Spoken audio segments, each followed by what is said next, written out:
Sorry. Hello, everybody, and welcome to the United States. I was just calling you all a bunch of knobheads, really, which is probably a good thing that there was no sound. But significant game for Manchester United today. Significant game for Manchester United. Significant game for Chelsea. They'll be looking for a little bit of revenge. Manchester United themselves will be looking to keep that progression going.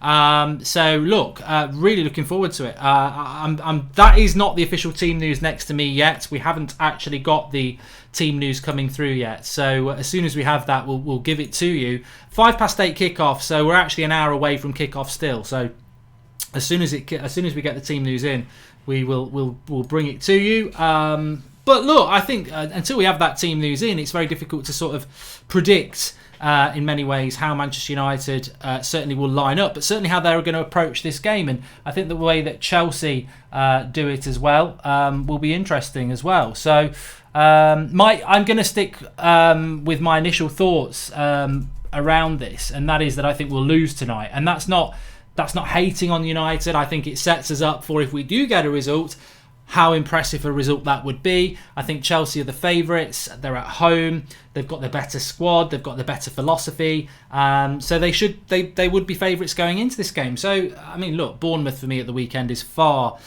superior a match to this. So I think that we've got to put our eggs into that basket, certainly. However, the team news has come in. So it's Romero, Lindelof, Maguire, Rojo, Wan-Bissaka, McTominay, Fred, Lingard, Williams, James, Rashford. So he's gone with the back five, which I sort of thought that he would do. He's gone with a very, very strong squad, actually. Not really any youth in it at all, which I think is going to be very interesting. I mean, let's get this correct first of all.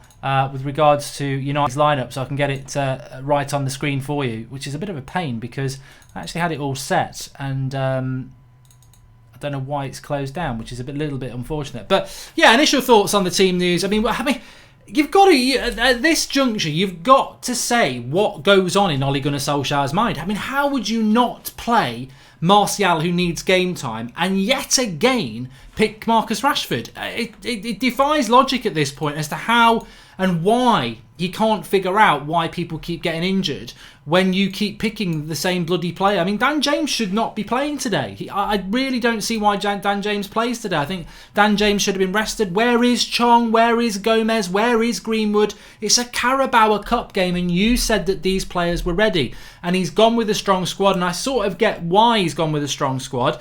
but it betrays a weakness that in relation to what he had actually initially offered us up, and that was not this, if we're totally honest with you. But I've got to sort this team out for you now. So it is Romero in goal. It's going to be, Wan-Bissaka playing is, look, some people will say, oh, him playing is a little bit of a problem, but I don't think it is. I think that we expected Wan-Bissaka to play. But I would say that where is the youth? Like, where is the youth, and why are you picking such a strong team in a game like this? But I will get this up on screen for you now. So it's Maguire, McTominay, Fred. No Martial is the thing. No Martial, so it will be sort of James, I would imagine, playing off a Rashford. And he's gone back, hasn't he? He's gone back to that 3-5-2 or the 5-3-2. So, I mean, look, he is the manager of Manchester United, and he makes the choices. And I think that it was a good result on Sunday for us. But I don't really. That's your team news then. That is the official team news that you've got up on your screen now. And I've got to be honest with you, it's not how I would have gone into this game, but I'm not the manager of Manchester United. On the bench, you've got Grant, Jones, Young, Andres Pereira, Garner, Mata and Martial. So Williams starts. I would have thought Garner would start. There is no Gomez. There is no Greenwood. There is no Chong. It's a very experienced Manchester United lineup, and I think that what we need to do is compare that to Chelsea. And I think if Chelsea have gone with a team that's youthful, then this is bordering on what could be an embarrassment. So yes, this is not Chelsea's best team. It's Caballero, James, Zuma, Guihi, Alonso, Gilmore, Jorginho, Kovacic, Hudson-Odoi, Batshuayi and Pulisic. So they've gone with a far more youthful look, and they've got Mount, Pedro, Abraham, Giroud, Lamptey, Azpilicueta and Cumming on the bench. But some players like Tomori totally left out. Obviously Azpilicueta is normally a starter. Zuma is a first teamer. Jorginho is a first teamer. Kovacic is a first teamer. But Hudson-Odoi, Batshuayi, Pulisic. I mean, Pulisic is more or less a first team now. But a few players totally been resters, whereas United have gone with a very, very, very strong lineup. So let's have a look at your comments. I mean, Metro Boomin says we're going to destroy them now. And I think with that United team, you've got to win that game. There's no messing about, is there? I mean, let's be honest. You've got to go and win that game of football now. Inderpreet Bain says that's disgraceful. Jones is not starting, mate. Sorry, he's not. He's even. I mean, I'm quite surprised by that. I'm actually, tell you what, I'm really surprised that Juan Mata's not starting as well. I'd say I'm happy about that, but I am surprised by it as well, because I did think that we would see Juan Mata playing, and to not see him playing is rather surprising. And I think what Ollie has done is in a sense bottled it. He doesn't dare pick the players who should be playing today. He's gone with bordering on his strongest team, which has ramifications. It has ramifications for the game on Saturday, because you are playing your first team Sunday, Wednesday and Saturday. Burnout again. Jones is not starting. It's Lindelof. The screen has just changed there. So we will win, but it'll only be 2-1 to us, says Cobra. I think we've got to win. We've absolutely got to win this game now. If you go with your strongest team, which is basically our strongest team, because you can say, well, where's Martial? But for the formation we're playing, you couldn't play Martial in that team anyway. Pogba's injured, so he's gone with our strongest team. Mark, when Ollie gave an update on Pogba, it was so obvious that he was telling a lie based on body language and tone of voice. Cheers from South Africa, says Keegan Pillai. Greenwood, Chong and Garner were playing last night, says the badge man. Yeah, but why were they playing last night? These are players that Ole Gunnar Solskjaer said in the summer are ready. I've sold Lukaku and I've let Sanchez go on loan because these players are ready. And here we are in a Carabao Cup game. We're playing 3 games. Let me just repeat this. We're playing 3 games in 6 days. And he is going to play Rashford, Wan-Bissaka, Maguire, Lindelof, McTominay, Fred, James. Over 70% of our first team is going to play 3 games in 6 days. That's ridiculous. I'm sorry, that is ridiculous.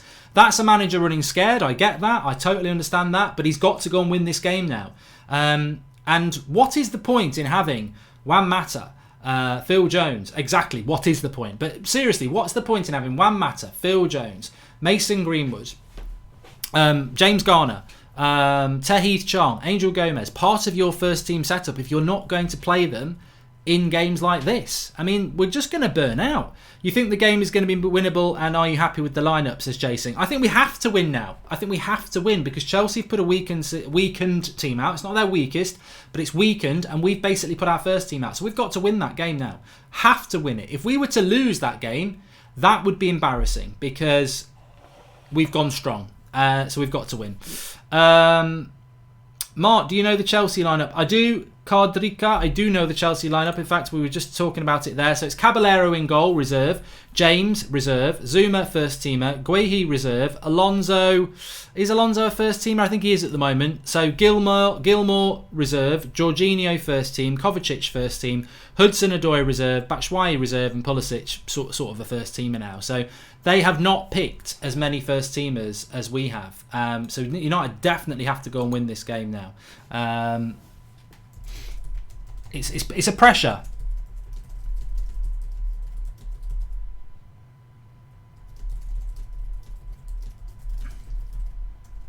And it's virtually our strongest team.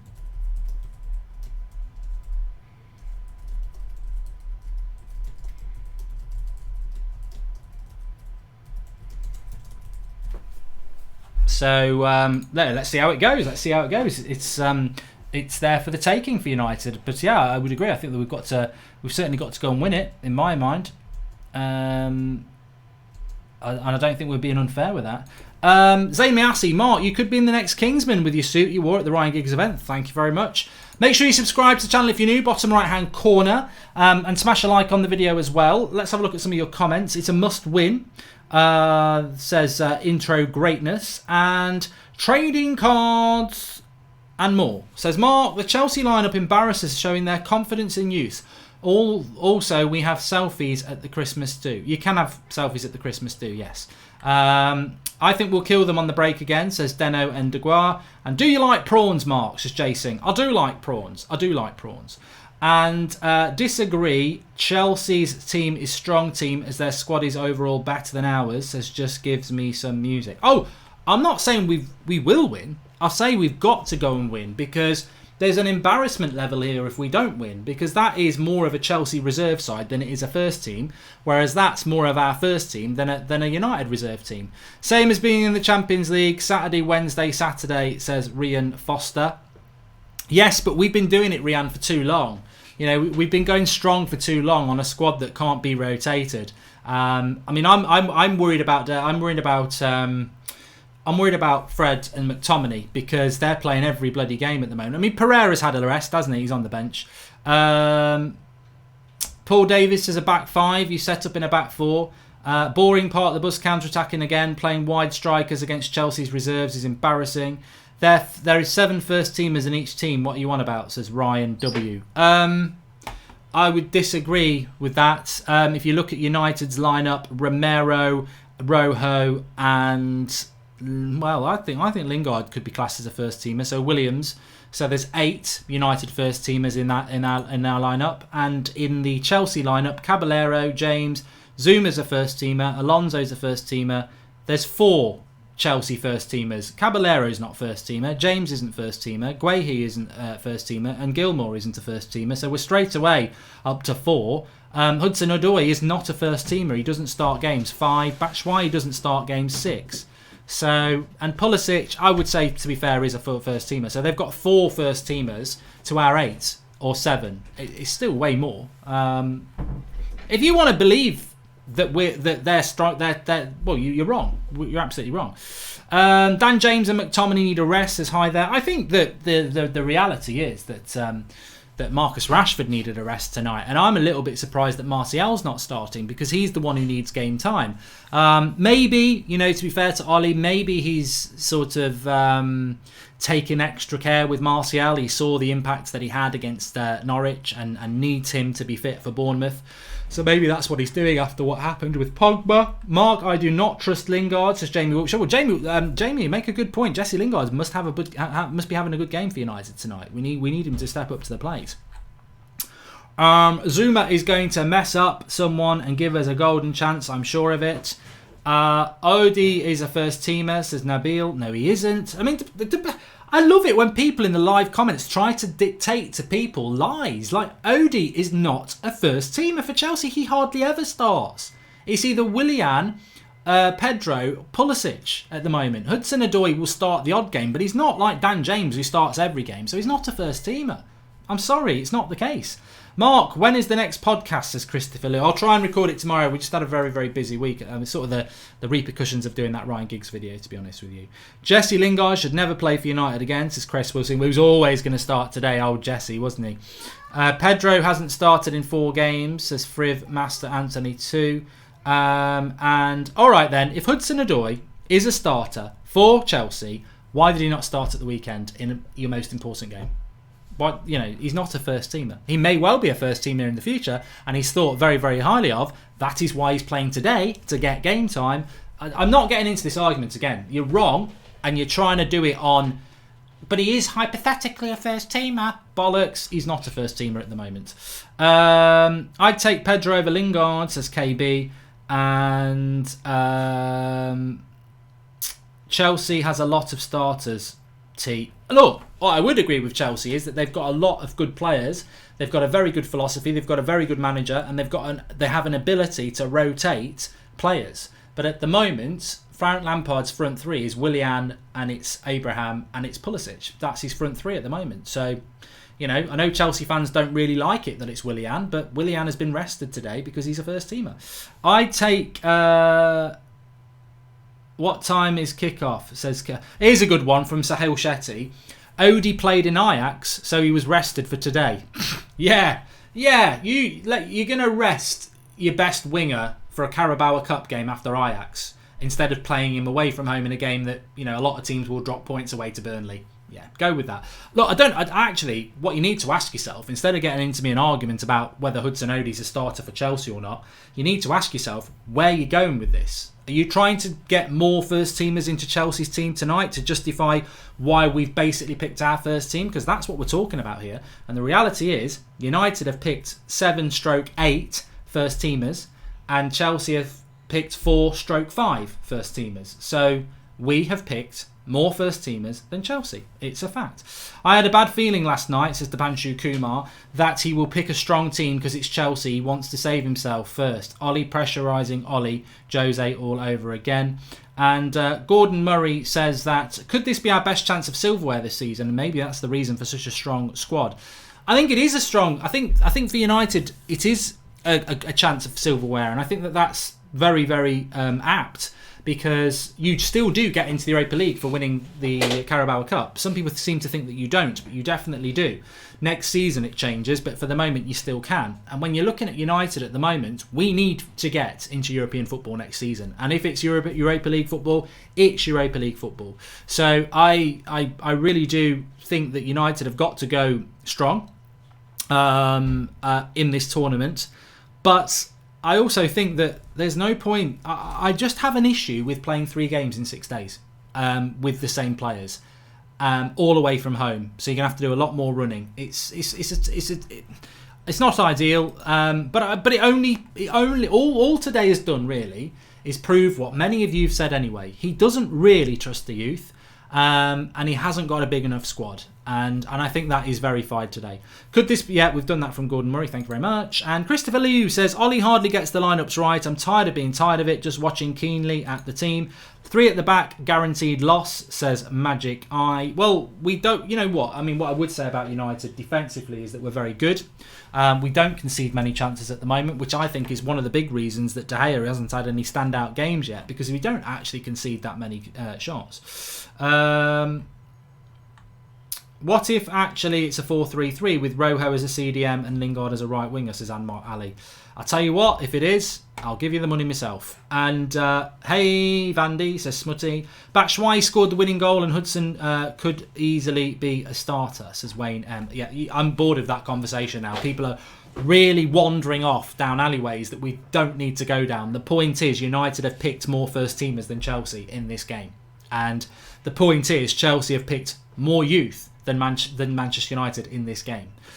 You can argue Chelsea has 3 starters only. Zuma is a bench player when Rudiger is fit, same as Alonso when Emerson is fit, says Deno and the guy. Yeah, I knew that, Deno, but I didn't bother doing it because clearly people don't want to listen to what we're actually talking about anyway.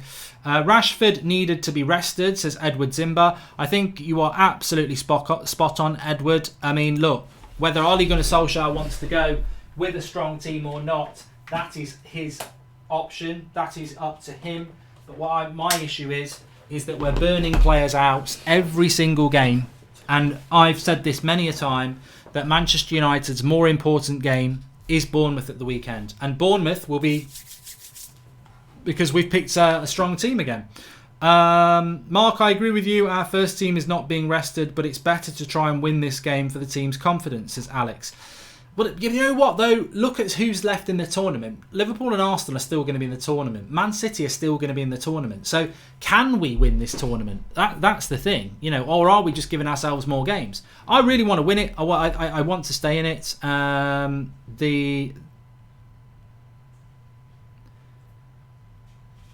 Sorry, I've just got to send this.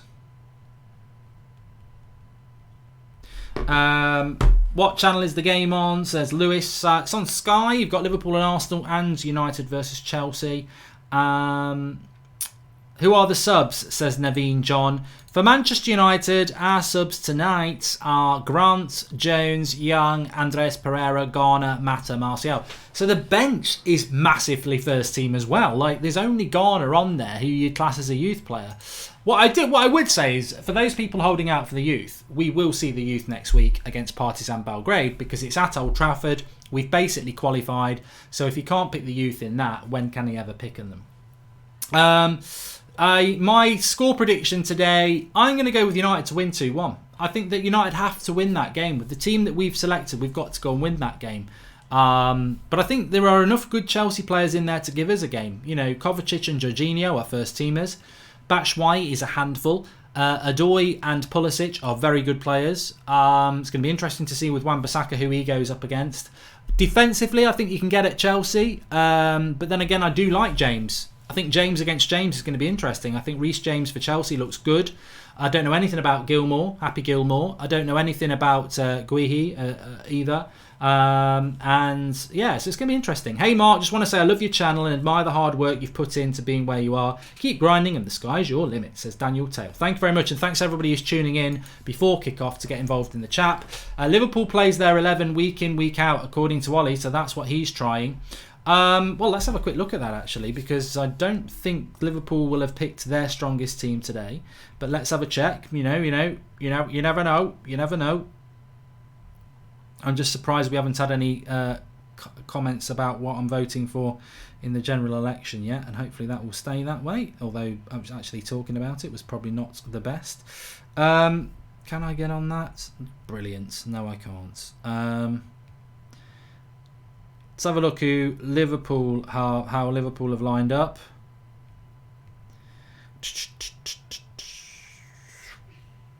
I can't see. Team news, Chelsea. Right, so Liverpool have not picked their same 11 in this at all. Kelleher, Williams, Gomez, Vandenberg, Milner, Oxlade-Chamberlain, Lallana, Keita, Elliott, Origi, Brewster. It's their reserve team. Arsenal, Martinez, Bellerin, Mustafi, Holding, Kolasinac, Torreira, Willock, Maitland-Niles, Ozil, Saka, Martinelli. So Arsenal go away to Anfield and pick their reserves. Liverpool basically pick their reserves. Chelsea pick half reserves, half first team. And United basically pick 75% of their first team. I think he might not be starting the youth because they had a pretty big game a couple of days ago and might be tired. But I don't give a shit about the under-21s cup games. I don't give a shit about the under-23 games. The biggest games are Manchester United's first team games. And the reality is Martinelli, Xhaka for Arsenal, Brewster for Liverpool, Gilmour and others for Chelsea. They're getting their opportunity in the Carabao Cup. Manchester United are about youth and we ain't using our youth. And that concerns me a little bit. And what concerns me even more is in the summer, Brandon Williams and James Garner were not really being spoken about this season. It was all about Gomez and Chong and Greenwood. And where are they today? I think Gomez might have a knock. Chong and Greenwood were playing last night in the under-21s. Okay, let's have a read. of what people are talking about. Make sure you smash a like on the video. Let's see if we can get over 1,000 likes while we're live. And please do subscribe to the channel, bottom right hand corner. Let's see what we're doing. Subscribe account has broken. The link we use is broken completely, so I'm not able to say what the live subscribed account is. Well, I'll have to check on phone. I think we're on 572,500, so we could hit 573 today. So please subscribe if you're new. Bottom right hand corner, the United Stand. You're going to love the community we've got. We're live every night at 8 o'clock. We've got fan cams there tonight. Rants and Flex are there. Previews, match reactions, transfers, everything on the United Stand. So make sure you subscribe. Bottom right hand corner. And if you have subscribed, please do share the video on Twitter and Facebook by clicking that share button. Jay Singh says, I just want the Arabs to take over, Mark. Moral problems or not, I want to be at the top. So I think when he's talking about the Arabs, he's talking about Saudi Arabia and potential links to signing Manchester United. Is there anything in it? Is there anything in it? I don't know. United do need to spend money. We do need to spend money. Mark, watch Liverpool Arsenal for 30 minutes. Says harsh Sahil Shetty. Sahil Shetty, I'd rather talk about my club. Ian Crowley, I watched your interview with Giggs, loved it. Can we sign Haaland in January? Is it a possibility? Yeah, it's definitely a football. It's definitely a possibility. Rojo's left-footed tackle to get a Rojo coloured card, says the Polish wonder. Williams and Wan-Bissaka are pivotal tonight, says Jamie Wilshere. Yeah, they'll be bombing forwards. I mean, look, let me throw this back at you. We've spoken about the team. We've done that to death. We've spoken about the fact that we're playing a very strong team compared to Liverpool, Arsenal and Chelsea. And Mark, what's up? I'm tuned in. Chelsea 3-1. Love you, bro, says Dano Jr. But what's your thoughts on this formation? I mean, I liked how we played against Norwich because that reminds me of the best football we've played under Ollie with the 4-3-3. And I think that's the way we should be playing.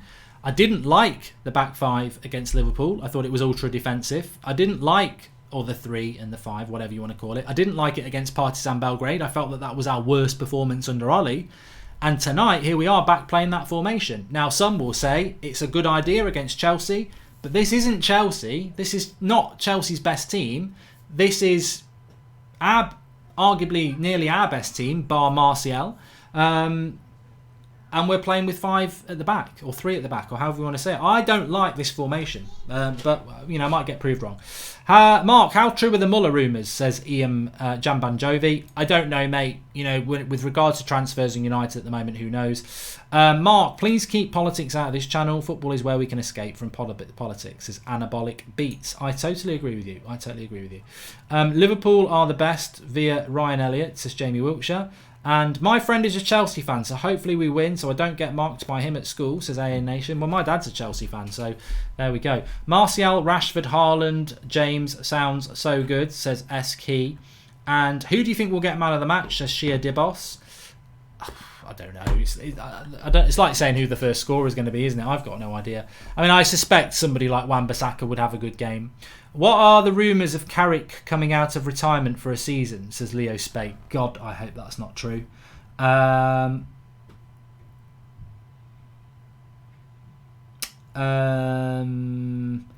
Somebody else again. Let me give them a shout out. Etna Etic says, Mark, Odoi is a starter. Burnley was Pulisic's first start. Right, okay. So now we're at the point where we're trying to bump up Chelsea first team starters in this game, and yet Pulisic and Odoi are both on the same pitch. All right, one of them's a starter and one of them isn't. It still doesn't bump the number up. It means one of them's a starter and one of them isn't. They're not both starters because Willian starts virtually every game for Chelsea and has been rested today as a first teamer. So have one of them. There are still only 4 first team Chelsea players in that team today. Carrick cannot play. He has a heart condition, says True Self-Audion. I never really knew the true story behind that as well, True Self-Audion 67. But I read his book. It's very, very good. I read it on holiday. Could Lingard be a false 9? James on the right, Rashford on the left, says Devon. I tell you what, Lingard could be a false anything because he's a false footballer, isn't he, for the last 8 months. Would you take Tony Kroos for Pogba, says Dean Smith? No, because I'm a firm believer that if you've never played in the Premier League, it's a bad idea to start bringing players into the Premier League when they're 30 or above. Mason Greenwood played last night, Ahmed, in an under-21 game, so he's not here. I found it very odd, but he's not here. We are playing all our youths in Europa League though. Like, hello, Ollie obviously doesn't want another loss to keep momentum going, says Halvard Trichet. Be great if Arsenal can knock out Liverpool and dent their confidence, says Wrecking Wenches. If you saw the Liverpool lineup, I don't think it will be wrecking any confidence at all. It's not even their best team, is it? So that won't be happening. Make sure we've got everything set. So it's a 8:05 kickoff today, and that's the situation. It is a 8:05 kickoff. So, but I'm looking forward to it. I think Manchester United against Chelsea. It's always an interesting game. I think that everybody quite rightly, whatever the players are picked, it's Ollie did beat Lampard 4-0, and that is something that will have bothered Lampard, and today is an opportunity for Lampard to get something back against Ollie. And it is, I've given Chelsea a lot of credit over the last while, and let's just see how it goes today. I mean, look, there's a lot of changes for Chelsea. I think I would always be not a fan of the theory that when you make a lot of changes, you tend to get a bit of a disjointed performance. So we shouldn't get a disjointed performance because we haven't made as many changes as they have. The game last night was against Doncaster's first team. They do talk up the youth a lot, but any chance that game was better for Greenwood and Chong, says Michael Sutter. And Christopher Liu, who is or who isn't a starter is pointless, just shows how bad United is. Paul, can you hear me? Mark, what do you think would happen if we lose the game? Hello, Paul, can you hear me? Yeah, can you hear me? Just about, a little bit quiet, but I'll knock the volume up on there. Yeah, I can hear you, mate. Yeah. So give us your thoughts on the team news. Yeah, I was a bit disappointed we're not going to get much youth going on because, as you say, mate, if we can't play them today, when are we going to play them? I thought this whole season was about seeing where we were as a squad, and we need to rest players as well. Everything that you said is perfectly right. Rashford's going to burn out. James is going to be a youth product, and now he's playing every game. And we're coming up against a half-strength Chelsea team, so I thought we would have done the same. What's your feeling about the game? Do you think it's going to go our way tonight, or are you concerned? Yeah, I think it's going to go our way. I think we're going to win it 3-2. 3-2. I suppose he's put himself... I mean, I was just saying there, he's put himself under a little bit of pressure again, Ollie. I mean, he's under pressure anyway, isn't he? But I think, based on the team tonight, if we'd gone a little bit youthy, a little bit more Mata and Jones and Garner, then I think there would have been a little bit more goodwill towards the fact that, it's one of those games. But because of how strong he's gone, I think we've put ourselves in a position where we do have to win today. He kind of sets himself up. Do you not think? Because we expect in these games to see certain youth products come through and hopefully have a good game. So we kind of get excited and build ourselves up about it. It doesn't happen. He sets himself up with, a first team that you would put out against a Premier League side. So yeah, as you say, you expect to win. You really do. There's no one in that team that you would forgive for not putting in 100% because they're not experienced enough or they haven't played this type of games. So, he has kind of set himself up. And just, obviously we mustn't forget that we did win at the weekend. Martial was back. Obviously he's on the bench tonight. We played a totally different way. We played the 4-3-3. Probably our best performance under Ollie since that first 3 months. What's your feeling about that performance? And then, are you confident that that's now going to be a turning point to go into games like tonight and especially Bournemouth at the weekend?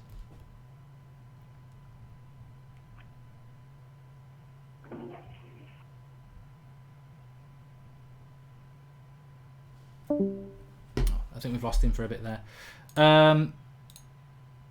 We'll try and get him back on in a minute. Right, let's have a look at some of your comments. Yeah, sorry about that. I think Seb realised that Martial wasn't starting.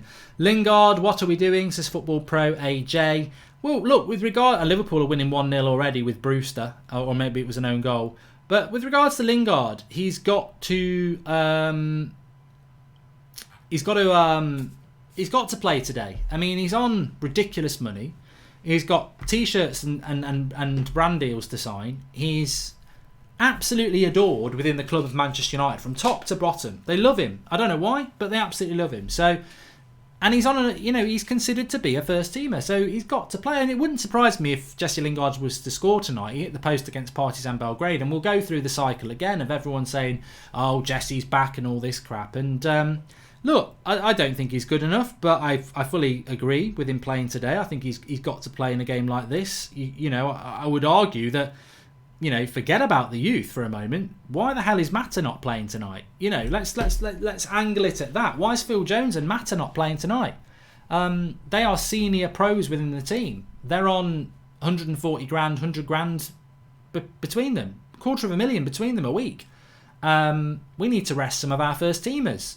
You're telling me you don't trust Juan Mata against Gilmore, and you're telling me you don't trust Phil Jones against Batshuayi. I mean, all right, I do understand that, but you know what? We've invested in a 5-year contract for Phil Jones. We've given Juan Mata a 2-year contract. These players, whilst I don't want them to play, they should be playing tonight, because that's what Ollie decided to do. He decided to give them new contracts, and it would have been a great opportunity to give people a rest. So, look, it's a risk. There is a risk, like Paul said, in relation to picking up injuries. It's also a risk if we don't get the result. You're basically saying that Chelsea's reserves, all right, we know it's not totally their reserves, but Chelsea's reserves have beaten our first team. So there is a risk, of course, but we go with what we've got. Assuming Pogba leaves in the summer, says TK Knight, which is likely unless we somehow qualify for the Champions League, would you get in Bruno Fernandes as a replacement? I'd get Bruno Fernandes in no matter what. That's what we should have done in the summer. And as I've said many a time, I think I've said it on here. I've certainly said it on Twitter. We will rue not signing Bruno Fernandes in the summer for every week of this year, because look at it today. No, we're playing Fred and McTominay again because we've got no depth in the midfield at all. So yeah, we're going to regret that one for a very long time, unfortunately. Goal for Rashford, says Sahaya John. I mean, look, I don't know whether I've given... I think I went 2-1 to United because I expect us to take the momentum of Sunday with basically the same players. Chelsea, all right, they've got home advantage, but that's not Chelsea's best team. They won't have the fluidity. It's a bunch of people who've not really played together before. So I would expect us to get hold of the team, get hold of the game, and I would expect us to win it. But it would be... As I say, there are risky elements to this game because, for the simple reason that is not a Chelsea team that is used to playing together, whereas most of our players are used to playing together. Even Rojo's played quite a bit recently. Lingard has played a lot of first team football. So we need to win, and it would be a little bit embarrassing if we didn't win, I think. So yeah, let's bring it and see what happens. But we will have problems if we don't. We're sort of leaving ourselves open to criticism if we don't. But we've been criticised before. Been having a pretty rough day, Mark, but looking forward to watching this tonight, says Ole Gunnar Solskjaer. That's probably the real ones as well. And we need to watch out for Reece James, quality right back and dangerous crosses. I was just sharing the link for the video on Instagram there, and it's rather funny because we've got a situation whereby... sorry, I'm just making sure I get this right. So yeah, we've got I'm just on Instagram there sharing the link, and I can see Troops has done a video on Instagram shouting him out saying why I'm Emery out. I mean, that to me, look, whatever our football club is, and I know there's always a concern when you decide to go against the manager, but I think for those people who have become Ollie out, they've justified it in their heads why. We've been on a bad run. He comes across sometimes as weak and makes odd decisions. I don't agree with that, but I can see why some United fans are Ollie out. But in relation to Emery and Arsenal, I mean, like, what? Why are you? They're even talking about getting Mourinho now because they've been linked to Mourinho. I really hope they sack Emery and they get Mourinho in, because I tell you what, there'll be Mourinho out within 6 months. The way he plays football, the way he only cares about himself, I think it would be hilarious. But like, to be Emery out when they are not that far off 4th place. Hilarious. Martial's on the bench. Paul Robinson not really buzzing for this game. I think Chelsea are trolling us with their selection, says Keegan Pillai. Mark, the reason I'm Ollie out is the fact that we can't play absolutely terrible, and he still says he was happy with the performance. Oh yeah, we can play 4-2-0 Marley. And what's my score prediction, says Chinea Ling. I'm going to go 2-1 to United. Mourinho to Arsenal, please, says Elamanano 82002. Happy birthday, says Dr. Awesome. Thank you for remembering.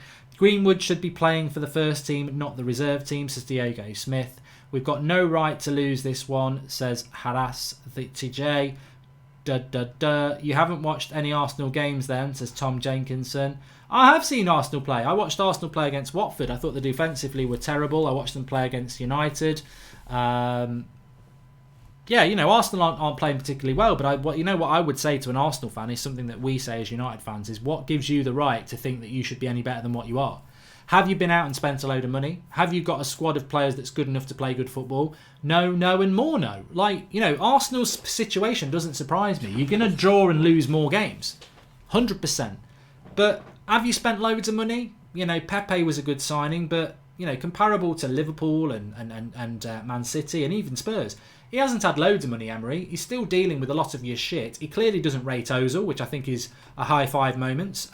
So, what do you expect? Shahin Alvis says, Mark, I love you. You love Shaw, but don't you think Williams has looked far better already? Looks really promising and not afraid to attack the box. Glory, glory, Man United. You know what? I'm a massive fan of Luke Shaw.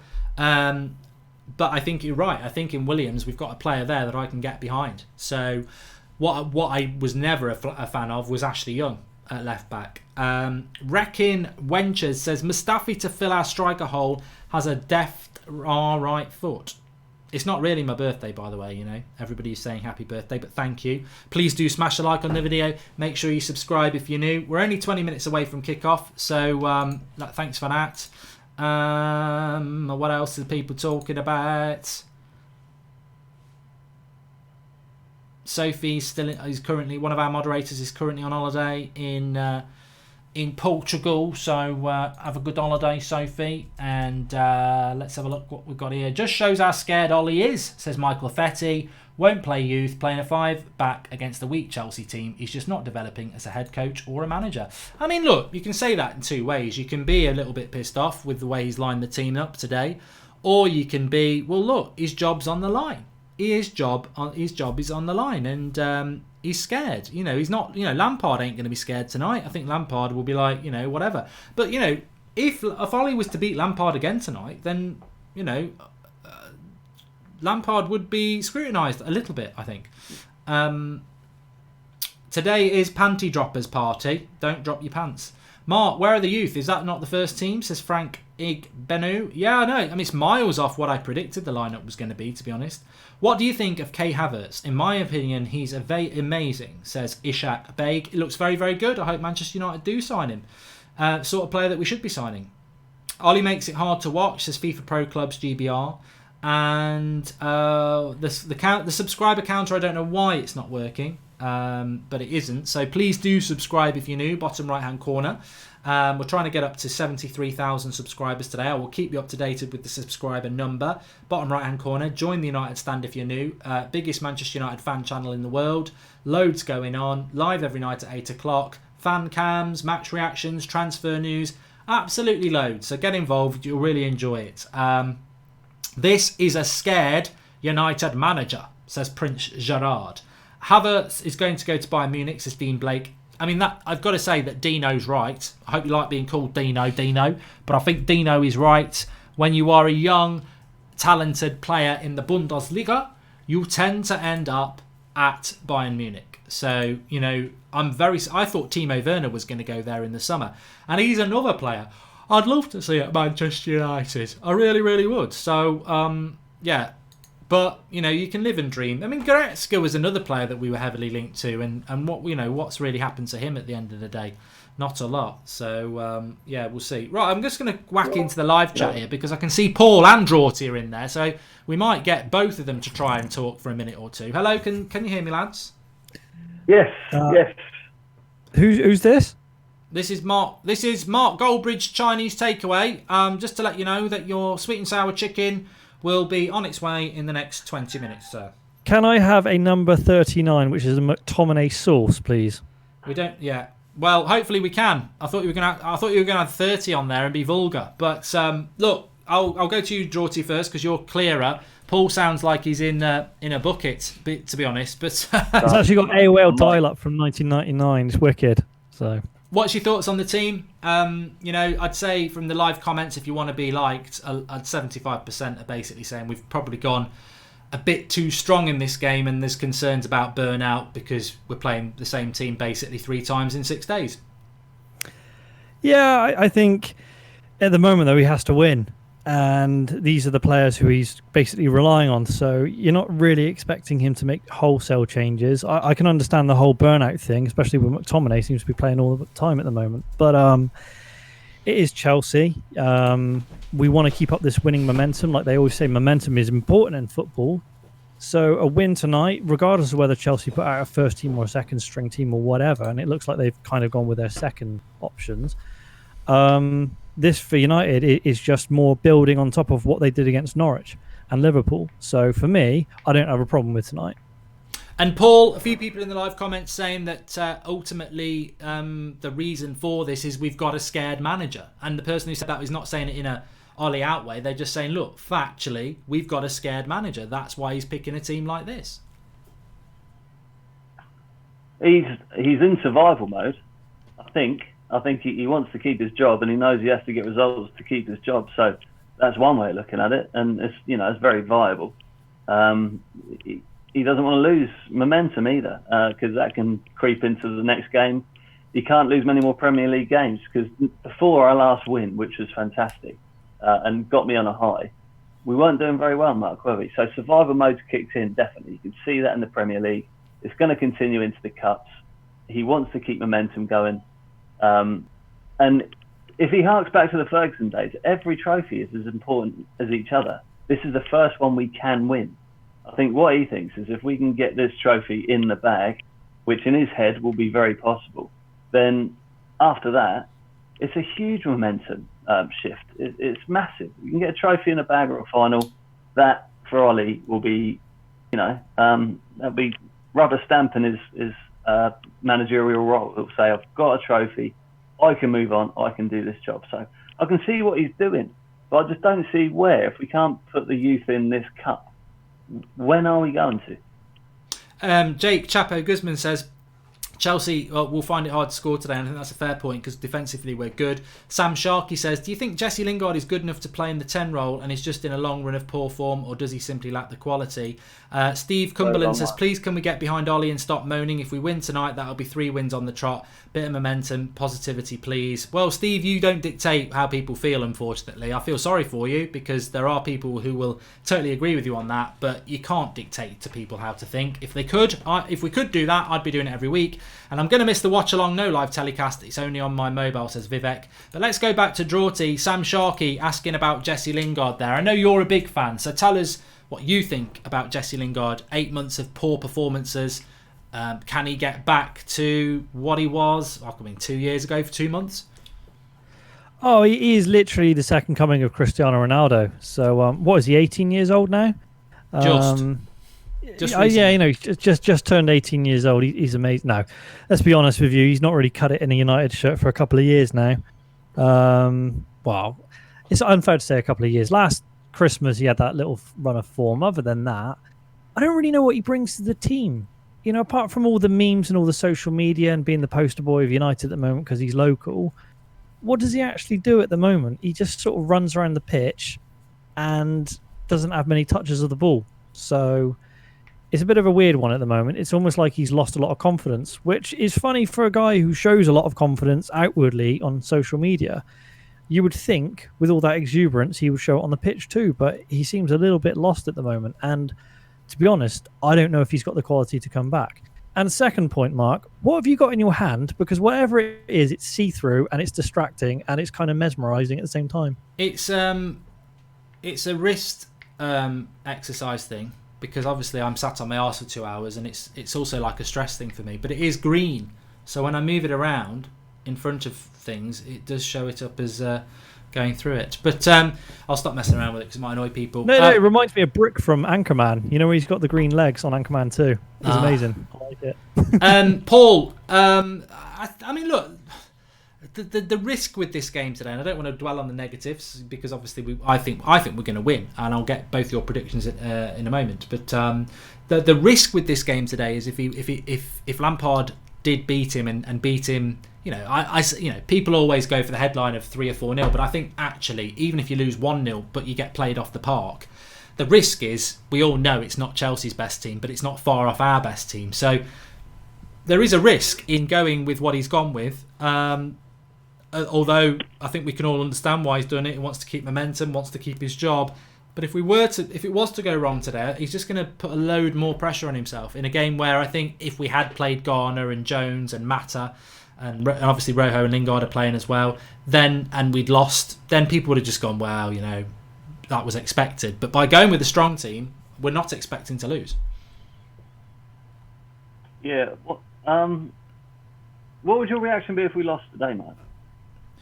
It depends. I mean, how would you feel about it? It depends on how we lose. I think if if it's a close game and you lose, I'd be like, to be honest with you, I think I'm going to be honest because I've got nowhere to hide when I do a match reaction. I think if we lose today, I would say, well, that's a joke because that's our best team basically losing to half a Chelsea side. So yeah, and let's not forget, it could kill momentum because we've put another good team out, which we would expect to go out in the Premier League. And if we lose this, then there is no excuse to say, well, because we've lost.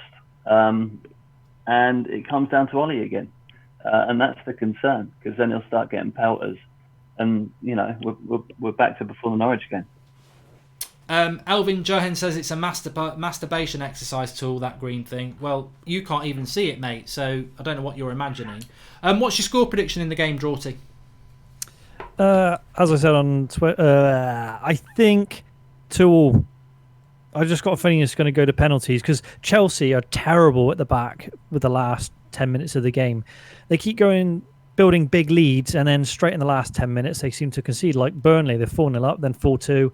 Was it against Wolves? They were 4 or 5 up, and then they let in another 2. So they're really not good defensively. So I think even if they do go ahead of us, we'll still come back to the game late on. So 2-2. And Paul? 3-2, Mark. As I said earlier, I think we're going to do it. I think. Well, I don't know where the goals are going to come from. I genuinely don't, but I think we're going to beat them. Here's an interesting one from Jake Chapo Guzman. He says, your thoughts on Ollie saying that Sanchez definitely could play for United again. 10 games into Serie A and has started 1 game and scored once. I think that with that, Drawty, it's a bit like Smalling as well at Roma. I mean, you can loan players out, but it doesn't mean those clubs are going to want them, and then you end up back with them because they're your player. And as we know with Sanchez, he's got years and years left, and he's a very expensive problem. But I think he's more of... I wouldn't want him back personally. I think we've been better off without him. We're on about Smalling or Sanchez? Sanchez. Both of them for me. Yeah. Go on. Yeah, Sanchez, but yeah, Smalling. You can talk both. Oh no, Smalling. To be fair, if you given me the option of choosing between Smalling and Jones, it would have been Jones who would have gone out on loan every single time. I think Smalling's just naturally the better defender. As for Sanchez, I really hope he doesn't come back because where is he going to play? Because we've got Daniel James and Martial, and do you really want Sanchez coming into that mix and upsetting those three? Especially on the left-hand side, because like you've always said, there seems to be something in his contract that says he has to be out on the left. And at the moment, we've got 2 very good players. Even Rashford can play out on the left as well. So I don't want to see him come back to United, but I think his wage situation might be forcing him to come back. Max Jones says, happy birthday, Mark. I can confirm it is not my birthday. I mean, interestingly, Paul, with Sanchez, we've actually started playing a system that might have got better out of him, really. You look at the formation again tonight. I don't necessarily like it, but Sanchez in a front 2 would be better than out the wing. But on that point, do you have an issue with this formation? I know we were trying to talk about it before you got broke up before. Do you have an issue with us going to this formation again? I mean, I thought Partizan Belgrade was our worst performance under Oli ever. And obviously against Liverpool at home, it was a defensive performance. I agreed with it. But I don't really like this 5-3-2 or 3-5-2, if I'm honest. I don't like it. I just find it very... have United ever played this? Okay, yeah, football moves on. But I just don't see the future in it. I think it's very defensive orientated. Yeah, I don't like it either, to be honest. I would like him to fall on one particular way of playing and one particular lineup and stick with that, because it feels like he's trying to. I know he is learning on the job, but he doesn't feel. I don't feel like he's getting anywhere after 15 games into the season. I don't think he's any surer about which formation he wants to put out there and which one works well than he was at the beginning of the season. That's what worries me. If he fell on this formation and it worked moving forward, I wouldn't have a problem with it. But he just keeps chopping and changing without consistency. I know he's had a lot of injuries. We're not going to get a cemented side and formation way of playing and forever be changing. And that's without consistency, we're not going to get where we need to be. It's quite an interesting thing, actually, Draughty, because Carabao Cup, the games are coming thick and fast. And look, Carabao Cup will be lower priority than the Premier League, a long way below. So, and we won't have trained much because we played Sunday, so Monday off, Tuesday is just a little bit of light work before the game. So to come into this Chelsea game and change your formation again, this is obviously going back to what we were doing on the international break before the Liverpool game, and he's just said, yeah, lads, we're going back to that because it's be interesting to see if it's here to stay long term. I prefer the 4-3-3. I think at the moment, though, if you look at the league table and the amount of goals we've actually conceded, I think we're fifth, but in terms of clubs, we're sort of third with how many goals we've let in. We've been pretty good defensively this season. So I think Ollie at the moment is knowing that our defence is our best asset. So if you can defend well, you've always got a chance of getting, a 1-0. As long as you don't concede, there's always a chance of winning a game. So I think at the moment, the biggest strength we have is our defence. So and I think Ollie's probably going to play on the counter again, use James's pace and Rashford's, and you're probably going to try and do it that way. I think the 4-3... Did you say 4-3-3? Yeah. Yes, it does work, and we've seen it work. But I think at the moment, he's going to chop and change between the two, depending on the personnel he's got and the substitutes. Because I think he just needs something that's functional at the moment and keep the momentum rather than sticking to the same thing week in, week out. I think even he doesn't quite know what he wants. Can confirm that Liverpool are losing to Arsenal 2-1, and I think there's a strong argument to say that Arsenal reserves are better than their first team because it's Martinelli who's scored, and both goals have looked pretty decent. So interesting because just on that one quickly, Paul. I know we're getting close to kick off, so I'll let you two lads go in a moment. But Arsenal have gone away to Anfield and played their reserves. Liverpool have played their reserves. Chelsea have played half of their reserves, and United have gone 75% first team. So I think there's a strong message there that United are, there's a strong message there. It's just however you want to interpret it. Yeah, the message is we want to win this cup. I think that's what Ollie's trying to put out there. He wants a trophy, and he's always said the same thing. Trophies, trophies, trophies. Man United's about silverware. Man United's about winning. So I think he just wants to keep the consistency with that and go out there and win. Saying that, Chelsea's reserves, they're pretty good. They've still got a nucleus of spine in there which has been playing all season, and the reserves are built around that. So they've got some stability there. I think it's going to be an interesting game, but I still think we're going to win. Okay, we'll get you back on at half time, but thanks for coming on, lads. Cheers, Matt. No worries, I wasn't meant to be here. I just was checking Paul was all right, but it's fine. Yeah, no, all right, mate. Okay, I'll catch you in a bit. Later. In a bit. I know, just a positive there. I mean, I would have carried on talking to lads a little longer, but I obviously don't want to neglect the live comments, and we are getting close to kick off. The players are coming out. But Harry Maguire, captain. I mean, that's something that as soon as I saw that, I was like, yes. that is something that a lot of the time I look at in the tunnel and I go, oh God, Ashley Young, and it isn't Ashley Young, it is Harry Maguire. So that is a positive for sure. But yes, Sahil Shetty says, unpopular opinion, Carabao Cup is better than the FA Cup. It's a wrong opinion, to be honest with you. But United have gone strong tonight. They've gone strong tonight, and that leaves you very little room for error. I expect United to win with that team that we've put out. That's the strongest team out of the two sides. And look, the thing is, we've got our eyes on Brandon Williams, but for Chelsea, they've got 3/4 players in Gehi, Gilmore, James, and Hudson-Odoi. They're being spoiled by Lampard. The football they're playing, the results they're getting, the youth that they're playing. I mean, remember, they've got Mount, Abraham, and Tamore, who are not even playing tonight, and then they've got another 4 starting tonight. What did you think of Luke Chadwick, says Peter Boothroyd? I think he was given a fair crack of the whip, and he just wasn't good enough for the Premier League, was he? There you go.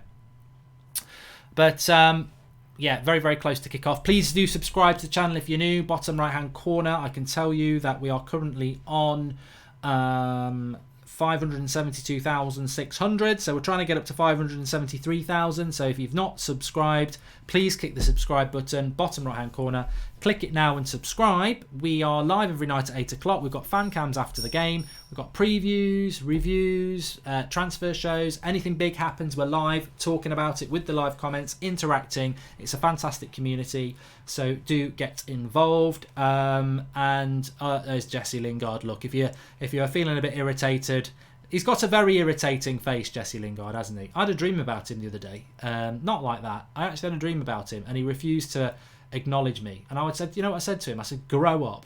Which is funny for somebody who's 17. I said, grow up, mate. What's your problem? Because I've said a few things about you online. You're shit, mate. You wear a Manchester United shirt. I don't know who you are. You wear a Manchester United shirt and you don't do well enough.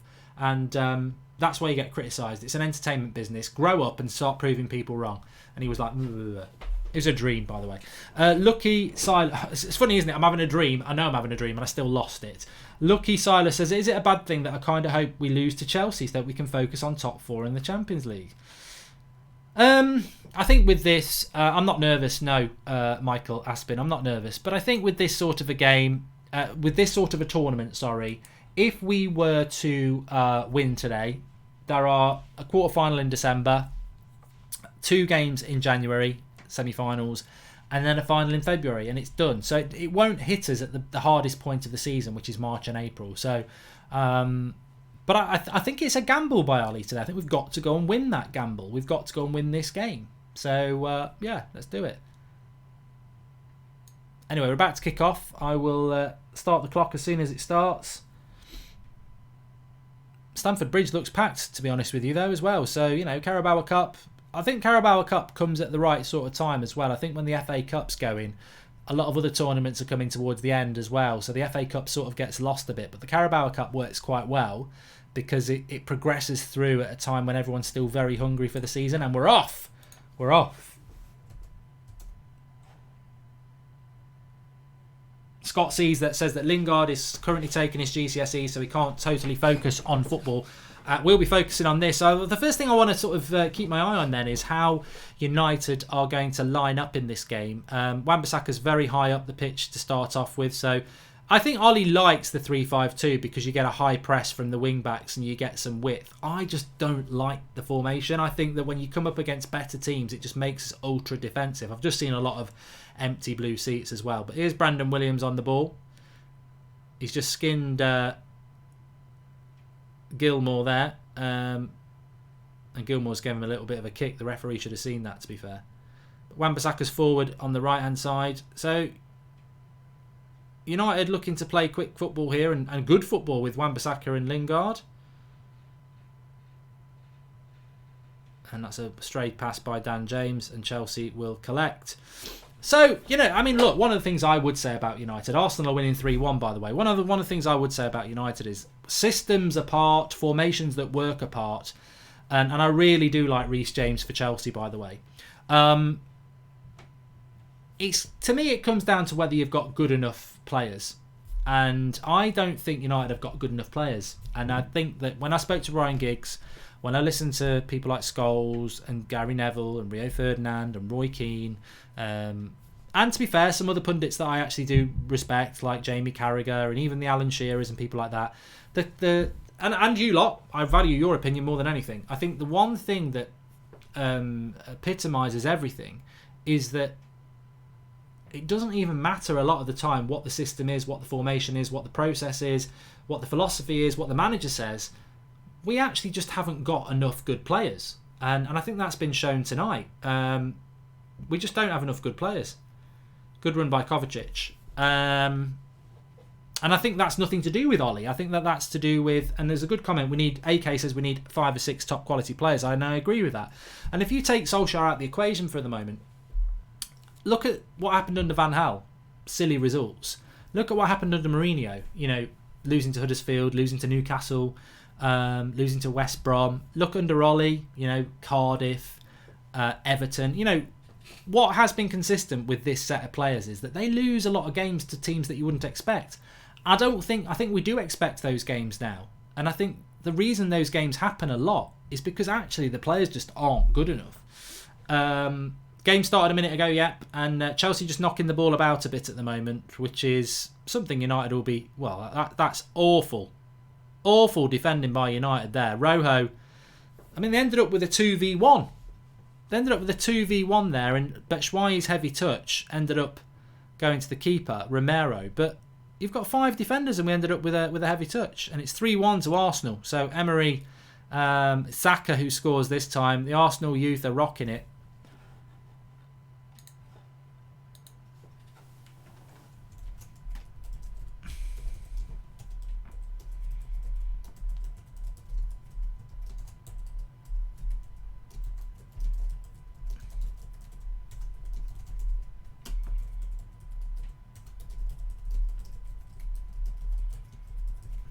I've just got to wind up Robbie and the boys. They've all decided to go Emery out, haven't they? And then you've got youth at Anfield doing what that is.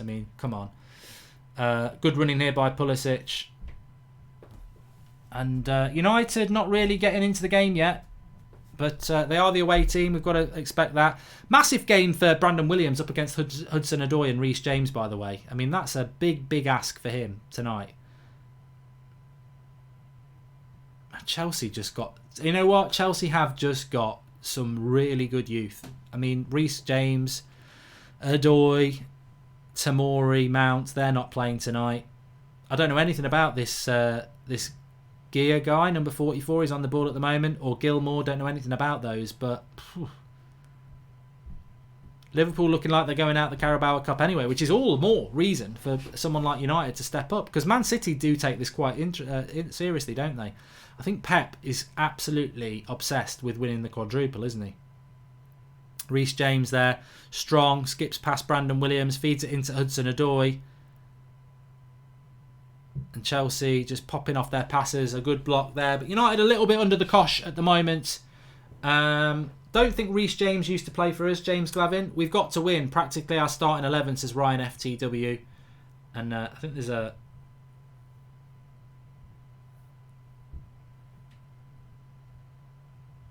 I wish it was on Optus Sport, says Leah. This is on in the UK tonight, so that's good. We don't get some weekend games, but we do get most cup games. So,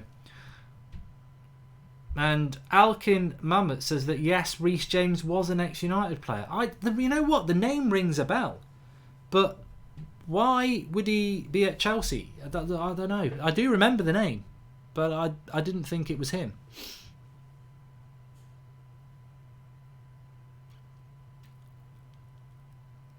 Subscribe to the channel if you're new, bottom right hand corner. Chelsea have got a corner here, and they have started off better than United, and they've got another corner here as well. But like I say, I think big game for Williams tonight. I nearly said Walliams. Imagine David Walliams playing at left back for Manchester United. That would be comedy, and he is a funny guy.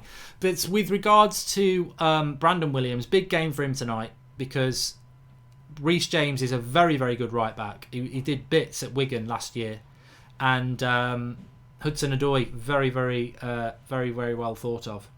That was a different Reece James, says Kyle. Yeah, I'm pretty sure it was. Yeah, thank you. Adam Heatley's just confirmed it as well.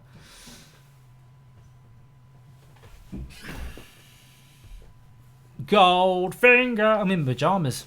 Means I can go to bed easier when later. Here's Lingard. Bit of a chance. Runs straight at them. Gets up. Good run by Jesse. I think Jesse Lingard, when he had that 2 months, Jesse Lingard has got one element to his game that is good. That's when he spins and is allowed to turn and run at the penalty box.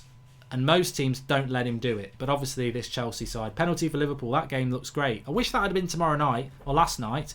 I would have done it as a watch along. But 0-0 here. It is both their reserve teams though. At least this is United's first team. Come on United, says Xander. Why is their stadium not full, says Dino? Because it's the Carabao Cup.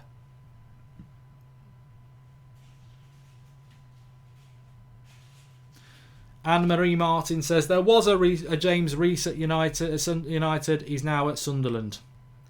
There you go. So, early start. Not really seen anything other than the run by Rees James from United. Sorry, by Jesse Lingard.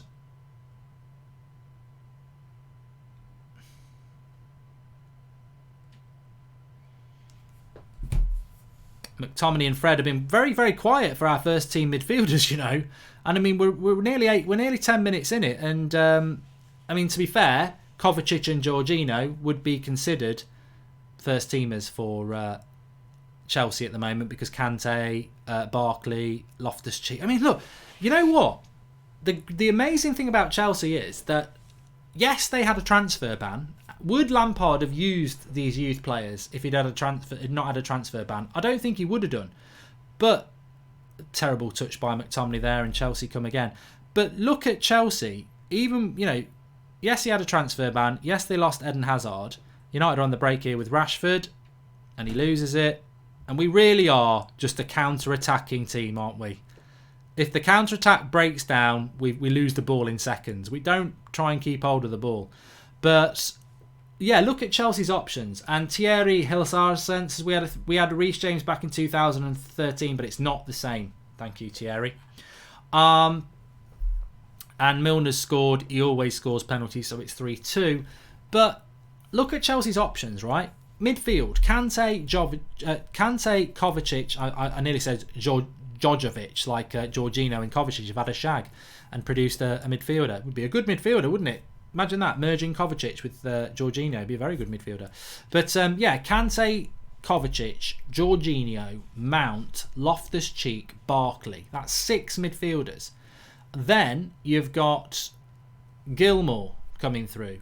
They've got Reece James, Azpilicueta in the right back positions. They've got Alonso, Emerson in the left back positions. They've got Zuma, Rudiger, Christensen, Tamori in the centre-back positions. Up front, they've got Abraham, Giroud, Batshuayi. In the wide positions, they've got Willian, Pedro, Hudson-Odoi, Pulisic. You know, they've got cover in every position, to be fair to Lampard. And they're going to spend money as well. And they've got all this youth coming through. It's looking good. Denzel says United's full press is ineffective. We are trying to press the ball, to be honest. It's just getting bypassed. Fortunately, Batshuayi is... Oh, McTominay. Bloody hell. Straight in the book. He's had a bad start and he's straight in the book. He's had a couple of stray passes and he committed to this tackle and... Yeah, he's not showing his studs. He goes for the ball. He's just late on Kovacic and it's a yellow card. Hazard0212 Paul says, what's your prediction? I predicted United to win it, but at the moment, I'm not so sure. Thanks. Matt Rush says that Fred and McTominay are getting absolutely swamped already.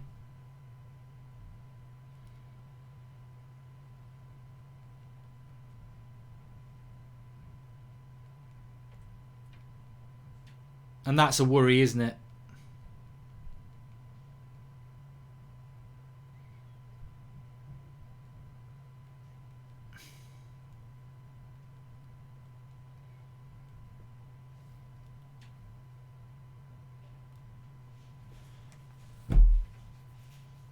But look at that. I mean, look, I can see Fred and McTominay. They've got like 6 blue shirts around them. Whatever about this formation, it's a bit dodgy so far. Maguire's playing well, says AJ. Now it's a bit of a dodgy formation from United. We're playing a team that likes to get on the ball, and they are basically, Chelsea are funneling their play down the middle, and their press is working very effectively down the middle. Like Fred here gets the ball, gives it to McTominay. That's actually a good ball by McTominay into Wan-Bissaka. And now Lingard's got some space. And this is what United need to do, is they need to get past, and they've got a corner here. They've got to bypass that Chelsea midfield. And McTominay did it very well there. He got it out wide to Wan-Bissaka, who fed Lingard in. Because Lingard's just playing in this free role, which means that we've got 2 midfielders against probably 4 Chelsea players centrally. And we're getting dominated in that middle area at the moment. So we've got to be effective and bypass that Chelsea midfield quickly. And we did it there. But I'm just not a big fan of this formation. It's not easy on the eye because there's no possession. It's all very, very fast from United. We get the ball, we move it quick. It's counter-attacking football. So I thought McTominay had scored there. Very quick corner routine. One of those ones where you play it along the box and Dan James rolls it across. Scott McTominay comes and hits it, and he hits it really, really well. Really good connection. Lovely curl on it. Just a bit unlucky. Could have been a cracking goal. But we are getting overrun in midfield, Nathan Blaylock. And look at this. This is Chelsea just happy to sort of pass it out from the back. Although Caballero's gone longer there. Well up from Rojo. Fred loses the ball. Did you see what Roy Keane said about Fred at the weekend, though? He's obviously not a fan, is he? And I don't know what you lot think about Fred. I mean, for me, all I've ever said about Fred is I think we've got to give him a 10-game run. And that's what we're going to do. Rashford just tried to switch it to Wan-Bissaka, but it's a terrible ball. But I just don't know. We will know how good Fred is by the end of November because he will have had his run in the team. George Ramos, Mark, it's only a matter of time before Chelsea players get tired and we can take advantage like when we beat them 4-0. Come on, United, do us proud. Nice, George. Good. Frisky Island likes Fred a lot. I mean, to be fair to him and McTominay, in this first for 15 minutes now, they are getting very little space and they're getting pressed on their first touch. B. Yakov says it's basically Wan-Bissaka versus Chelsea. Rashford down the left-hand side. Where's my thing gone? I'm just stretching out my back here. Fred gives it into Rashford. A lot of manoeuvrability from United with Rashford and James in this system. I mean, for me, I always like a number 10 to stay in a number 10 position. Here is Wan-Bissaka. Cross comes in. Not such a good one. Dan James shoots wide. What's my prediction, Expert Kings? Before the game, my prediction was United were going to win 2-1. During the game, I think I've changed my opinion that Chelsea are going to win. But, you know, if United settle a bit, it could change. Anthony Clifford says Gary Neville thinks that this is the formation for us. Ugh. I tell you what, if United were to spend the next 2 years playing this formation, I'd find it, you know, I'd start telling jokes and reading a book. I don't like this formation at all. It's 3 versus 2 in the midfield, says Dobling Thomas. Yep, it is.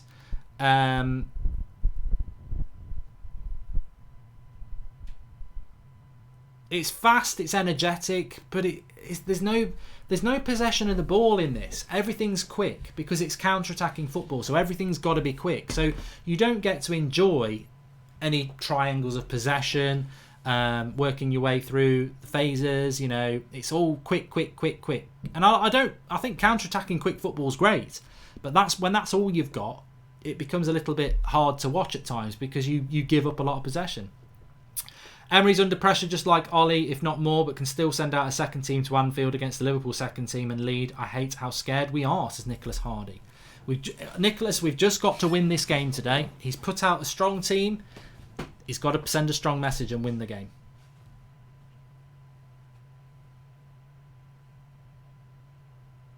Do you think Man United will win the Europa League this season, says Sejan? I think there's a chance for United to win the Europa League this year. And I know people will be laughing. I can hear them in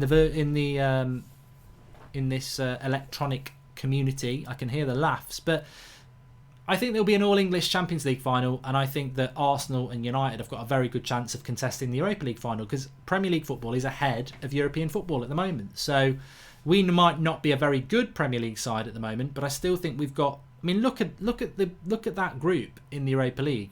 We've not even played that well, but we've got 7 points.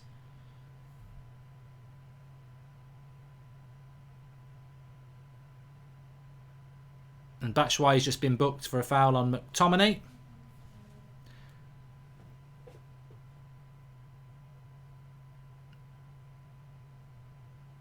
Oh, I tell you what, it was nasty on him. His studs showing as well.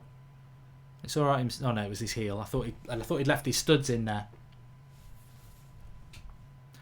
M123 with the biggest question of the night. What is Lingard's best position? Get in the live comments.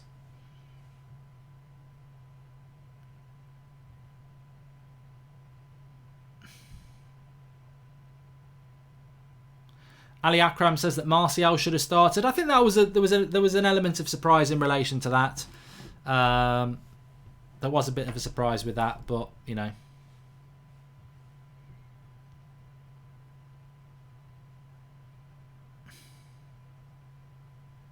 Foul by Lingard there. Lingard's best position is the bench, says G-Tech. I miss Makeda, says Ashwin Reddy. Martial is on the bench, yes, Mr. Chasseur. He is. So the game's settled down a little bit now. I mean, it's going to be a game of very much... I mean, it's a carbon copy of the opening game of the season at Old Trafford, with Chelsea playing to Lampard's system, trying to pass it out and play the better football. United trying to press them. I mean, there is a press there. And it's worked. United have won the ball back. I mean, there was an example of the press working quite well, because we forced them into a long ball that we then win back. But then we've gone back to our goalkeeper when we get the ball back. So there's an example of how the press can work really, really well. You press Chelsea high up the pitch, you win the ball high up the pitch, and then you end up giving the ball back to Romero. So that's the good and the bad side of United there, isn't it? The press works brilliantly, but we end up passing back to the goalkeeper.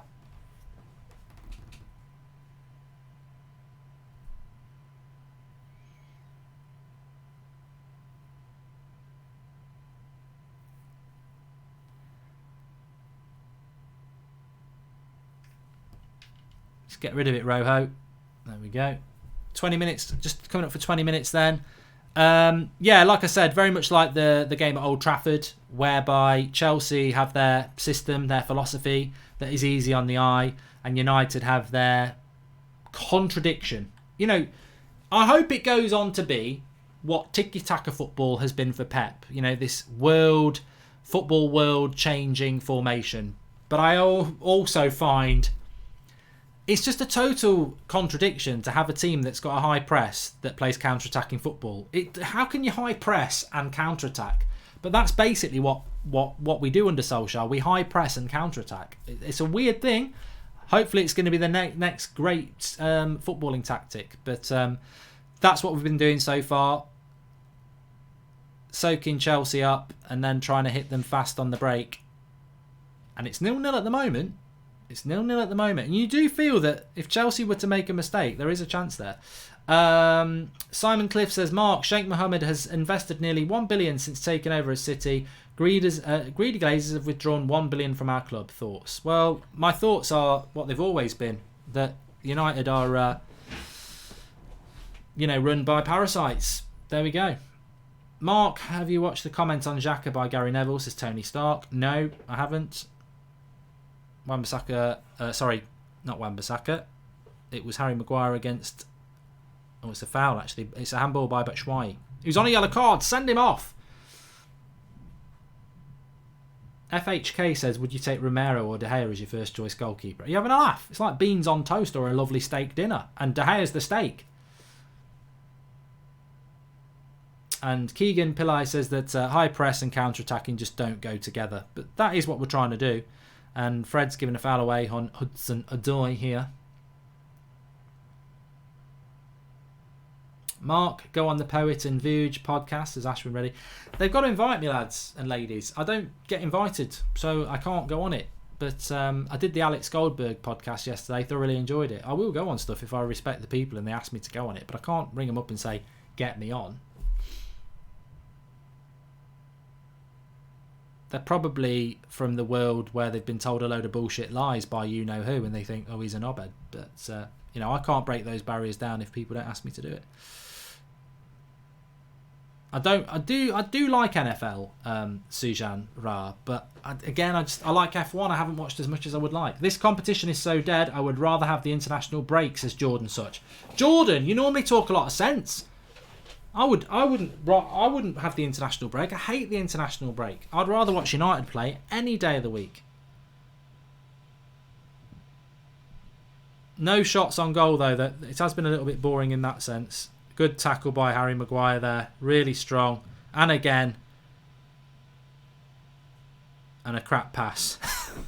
Which is a shame. He wins the tackle. He's very strong in the secondary tackle. And then his final ball's not good. But Harry Maguire's very steady, isn't it? We like Harry Maguire.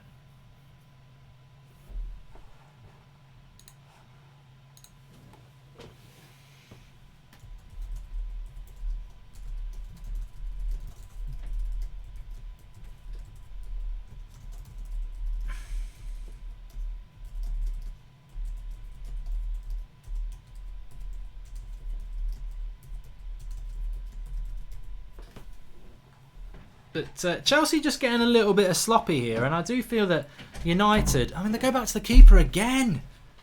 Lingard wins the ball in our half, gives it to Harry Maguire, and it goes back to bloody Romero, who boots it long, and it's like, we're winning the ball back. We're winning the ball back against Chelsea, and then we're just going back to our goalkeeper.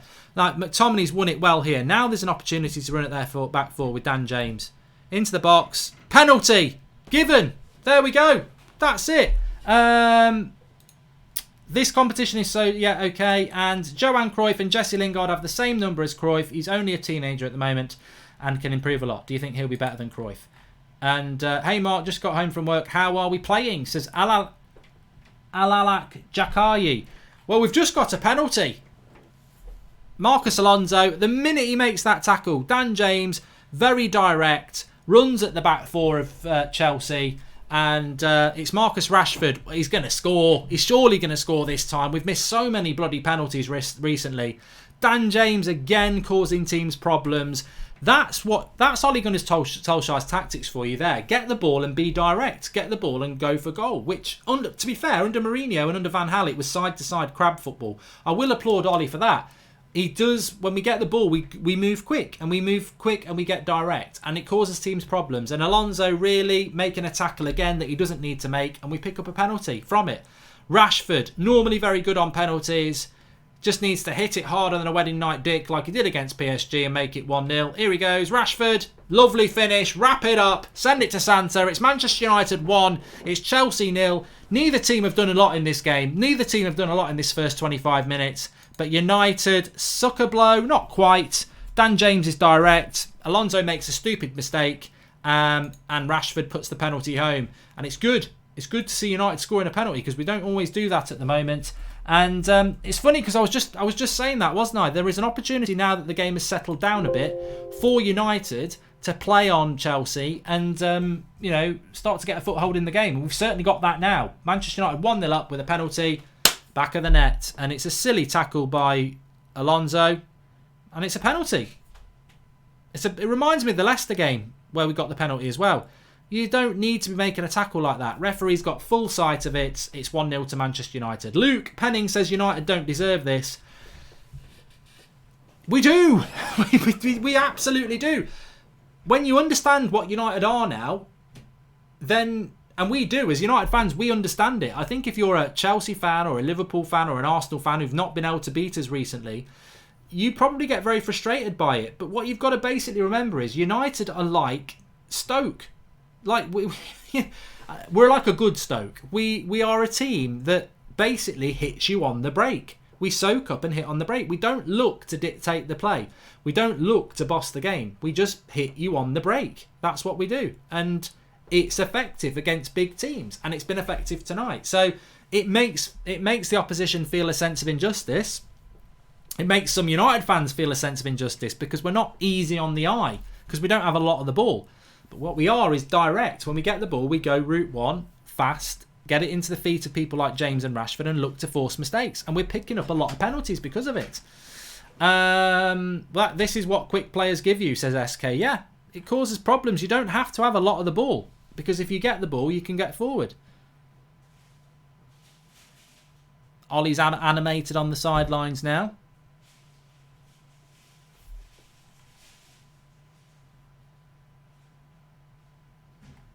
Biggest dive ever. I don't think it was a dive. I think you've got every right. If you feel the contact, you go down. And it is exactly like the first game of the season, isn't it? Says Ripadam Singh. Chelsea, the better footballing side, but getting caught out when we hit them on the break. And you know what? I would agree with that because we've got the better players on the pitch. This is basically our first team, bar one or two players. It's not Chelsea's first team, but we haven't really had a lot of possession. We've just been, we've just been direct when we've got the ball, and that's led to a penalty. I mean, he's going nowhere, Dan James. That's the best thing about it. He's absolutely going nowhere. And Alonso makes a stupid mistake, and I think Chelsea fans, if they're frustrated, should be frustrated with him. But the first 10 minutes, Chelsea were in control. The last 18 minutes, it's been quite scrappy. And United looking to break again here. And McTominay had a ball into Rashford there. But United are starting to win a lot of the ball now. First 10 minutes, Chelsea were in control of it. Chelsea can't get on the ball at the moment. So United are in a good position here. PC Richardson says, come on, Mark, I'm a United fan and that was a dive. But how can it be a dive? Like, how can it be a dive? He's tackling him from behind, then he catches his leg. It's not a dive, is it? It's not a dive. Who won the ball? McSauce, says Fitness Unscripted Sharath Kamath.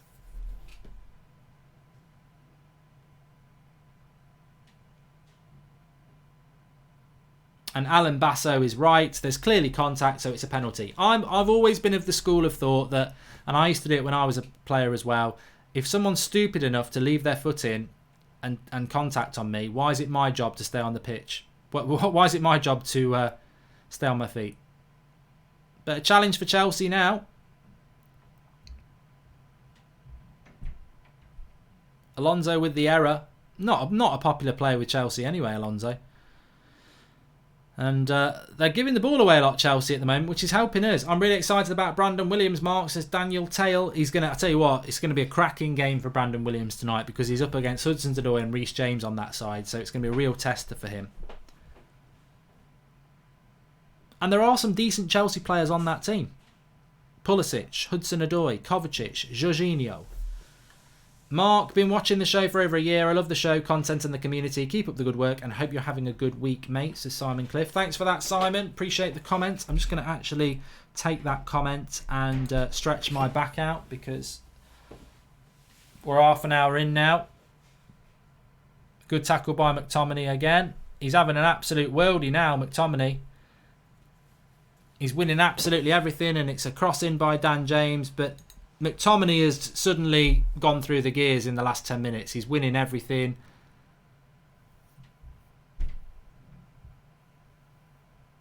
And I've got to applaud Sir Alex, Michael Carrick, Jose Mourinho. Forget Ole Gunnar Solskjaer. He's obviously given him the game time, etc. But McTominay, Mourinho said it, Carrick said it. Sir Alex Ferguson said it. When we were all saying a year ago, can't see what McTominay's all about, and we were right, he wasn't really performing at this level. They were all saying there's a really good player in there, and at the moment, he's showing us that. And United, at the moment, are the better team. Tackling like a demon, says Liquid One on McTominay. He is. Please do subscribe to the channel if you're new, bottom right-hand corner. We're trying to get to 573 tonight.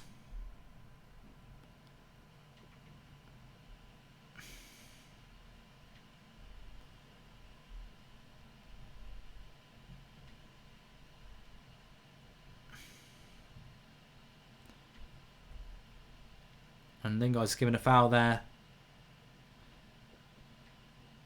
We are 150 subscribers away from 573. So if you've not subscribed, bottom right-hand corner, we're live every night at 8 o'clock. We've got fan cams after every game, match reactions, previews, transfer news, any breaking news, we're live. Fantastic community. Please do subscribe, bottom right-hand corner. And share the video if you have subscribed. Nice little turn on Fred there, who I don't think's actually had a very good game. And he's just given a foul there. Fred's been very quiet today. McTominay's been very good. And Charlie Power has just subscribed to the channel. Thanks, mate. Absorbed initial press. Now we look dominant, says Ashley GR.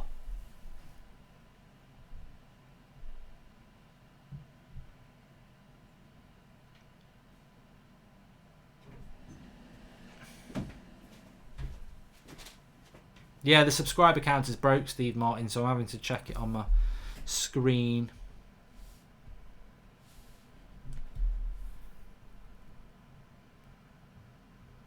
Thanks for keeping presenting when you've been down, Mark, says the backgammon. Thank you, mate.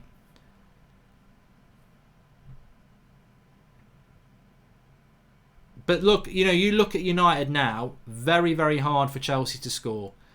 It's a bit of a formation. This is why against the big teams we do quite well, but against the lesser teams we struggle. Because look at this, United now. Chelsea have a lot of the ball, but we're basically playing a back five with 2 CDMs. So it's very, very difficult for Chelsea to break us down when we've got so many players back behind the ball. And they've won a corner. Mark, would you have started Martial and put Rashford on the bench, given it's Martial who needs more minutes on the pitch, says Jordan Such.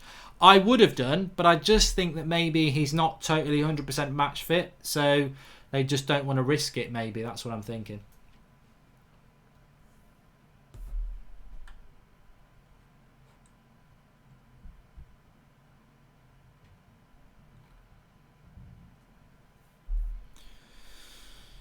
Chelsea have gone short with the corner.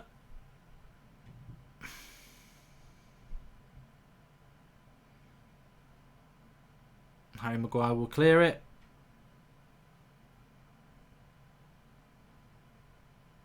It's going to be interesting though, isn't it? It's one thing. I mean, Lampard's 1-0 down with a good hour left in this game. Can he break down this Ole Gunnar Solskjaer formation, which is simple but effective? It's, you know, when you haven't got the ball, it's a back five with 2 CDMs. When we have got the ball, we're going to hit you on the break. Can you break us down? We've got the 1-0 lead. We saw it against Leicester, didn't we, at home? If we can get 1-0 in front, we're very hard to break down.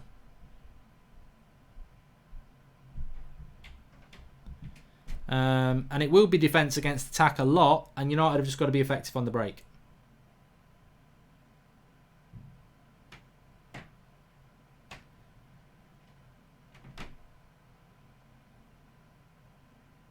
It's a strong bench for United, everybody who's asking. Garner is on the bench for United, but it's Mata, Martial, Pereira, Jones, Grant, and there's no Chong or Gomez or Greenwood.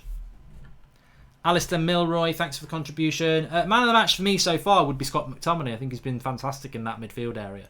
After a tough first 10 minutes where they were getting dominated, he's been really, really good. I mean, let's not get carried away. United haven't actually played that well. We scored from a penalty. And but it's effective at the moment. We're hurting them on the break. And here's Dan James again. Mark, any idea what the latest on Pogba is, says Mr. Razin? There's a hope that he'll be back after the international break, which will be like sort of late November. But there is also a rumour that it might not be till December.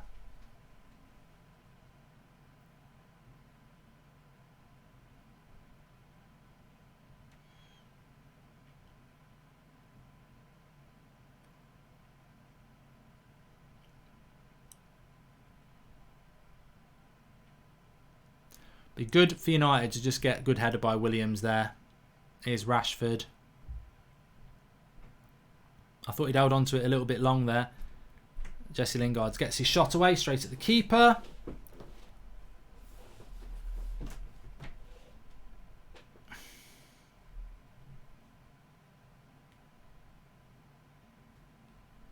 And thanks everyone who has subscribed to the channel. We've just gone past 573,000. Please do subscribe if you're new, bottom right hand corner, but that's fantastic. Make sure you're tuning in tomorrow night at 8 o'clock live. Fan cams afterwards. Loads of content on the United stand. Do you think Matic is finally out in the cold, says Roxy? Well, he's injured at the moment, and I think he's actually in Dubai, so it will be quite warm. But I don't think Matic suits United anymore. What we need to be, and what Fred and McTominay are, whether they're playing well or not, is that they are very energetic. I mean, Brandon Williams has made... It wasn't Brandon Williams, it was Rojo. But it's McTominay who makes the cover tackle. He's everywhere at the moment, McTominay. Absolutely superb.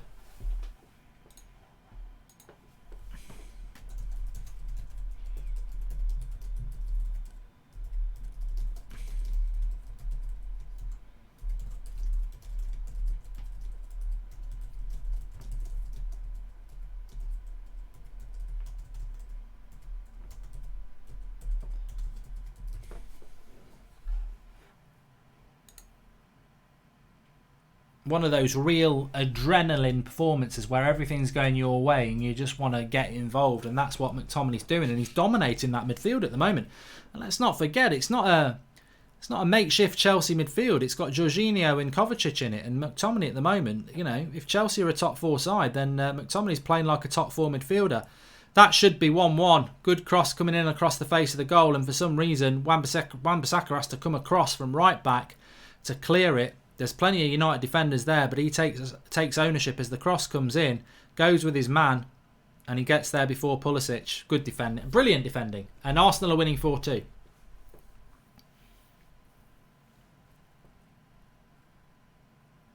But that's how you defend. I mean, we all know that Wan-Bissaka's a brilliant defender, but that was superb defending because he tracks Pulisic superbly well, and strong play here from McTominay. He tracks Pulisic really well and then gets there ahead of him. And it's a defensive error. Good goal from Arsenal, to be fair. Ozil with the setup, and I think it's Saka with the goal. Good goal. McTominay's growing on me, says Disa Doofus. I think he's growing on everybody. He's growing on everybody, you know. Fair play. I always said I wanted to be proved wrong about him. How do you think Fred has done so far, says Jordan Such. It was Miles Maitland who scored, by the way. I thought it was Saka. I think Fred's not had a great game, to be honest with you. Pulisic here, and the ref's pulled it up.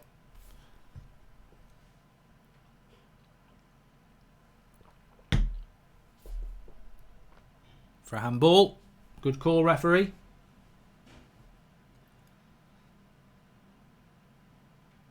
And CC says, is anyone not sold on Williams yet? Well, why? My theory would be, why ever play Ashley Young again? This makes no sense. Ashley Young's crap and old, so why play him? You know, you've got Luke Shaw to come back, but you've got Brandon Williams. Why play Young? Williams is infinitely better than him.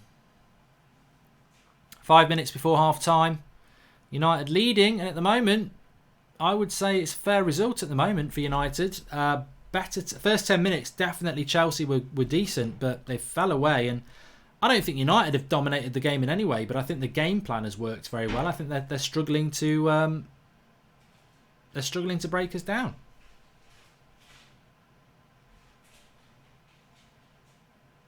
An energetic performance from United, and they're struggling.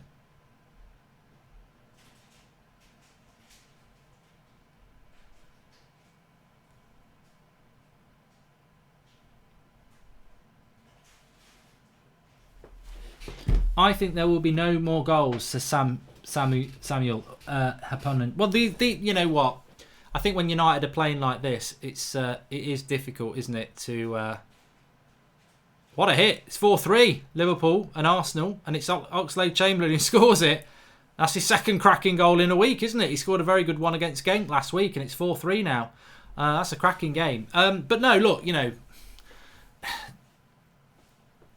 We just want to win as United fans at the moment. We've had a very bad start to the season and we just want to win football games. But we are not easy on the eye. We're not. We are more likely to win this 1-0 than go and win it 3-0, aren't we?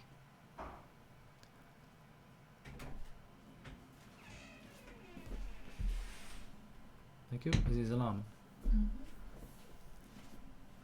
But we're on the attack at the moment. We're having a bit of possession here. Wan-Bissaka gives it into McTominay. Chelsea got a lot of men behind the ball. Aaron Wan-Bissaka's already world class. Boy, is he good, says Matt Rush. Oh, he's a fantastic, absolutely fantastic defender. And Daniel McGrath says McTominay is becoming a solid player for United. He is the new Fletcher. And I think tonight is probably one of the first times that I would agree with that lazy comparison. Because, you know, because he's Scottish and he plays in midfield and he's come through the youth, he's the new Darren Fletcher. But actually, tonight, and I was a massive Darren Fletcher fan, tonight is probably one of the first times where I would say, actually, you know what, there are similarities. I don't think he's more like Carrick, 4-2-0 Marley. He's way more mobile than Carrick, and he goes and presses the ball way more than Carrick. Carrick was a spatial centre midfielder. He covered spaces and swept up spaces, but McTominay goes and gets the ball, which is like Fletcher. He goes and wins the ball back. He goes and presses players. So I think he would be more similar to that. But United are on the attack here with Wan-Bissaka, and he's just been tackled. But there's no out ball for Chelsea at the moment. United defensively, United have been spot on today. The back five, very, very good. McTominay, very good. The front three, pressing has been, impressive. So defensively, United have been very, very strong in this game so far. And Chelsea, what have Chelsea created? Nothing. Zach Hunter says remove Lingard.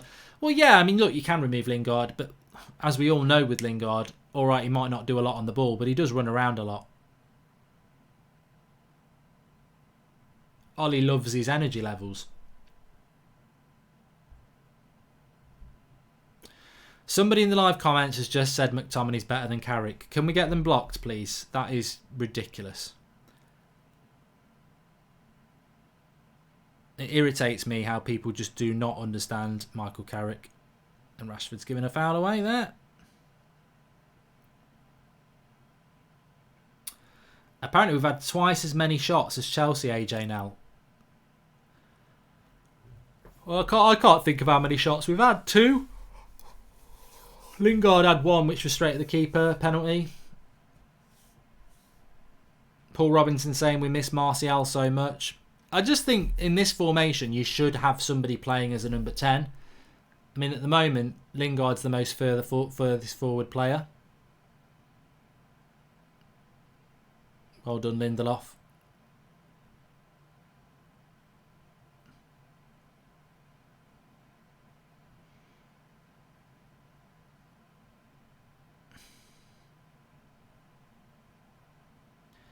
And that should be nearly about half time. The match is a bit boring, says Gaz Elliott. Defence completely in control, says Alistair Milroy. Well, if you say it's boring, then realistically you've got to point the finger at Chelsea, because we're winning 1-0. If the game ends in 10 minutes or 5 minutes or 5 seconds, we win the game. So Chelsea have had no shots on goal. So United have, and then let's be honest, United have only just, that Norwich result has basically given us the first bit of positivity we've had in weeks. So we're not under any onus to come here and entertain. We're here to come and win. And Chelsea are the team that's meant to be the entertaining side, and they have been. And they've created next to nothing. So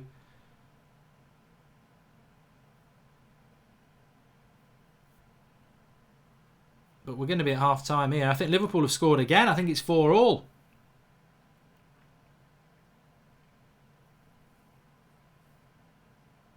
Was it Origi that time? Yeah, 4-4. Bloody hell.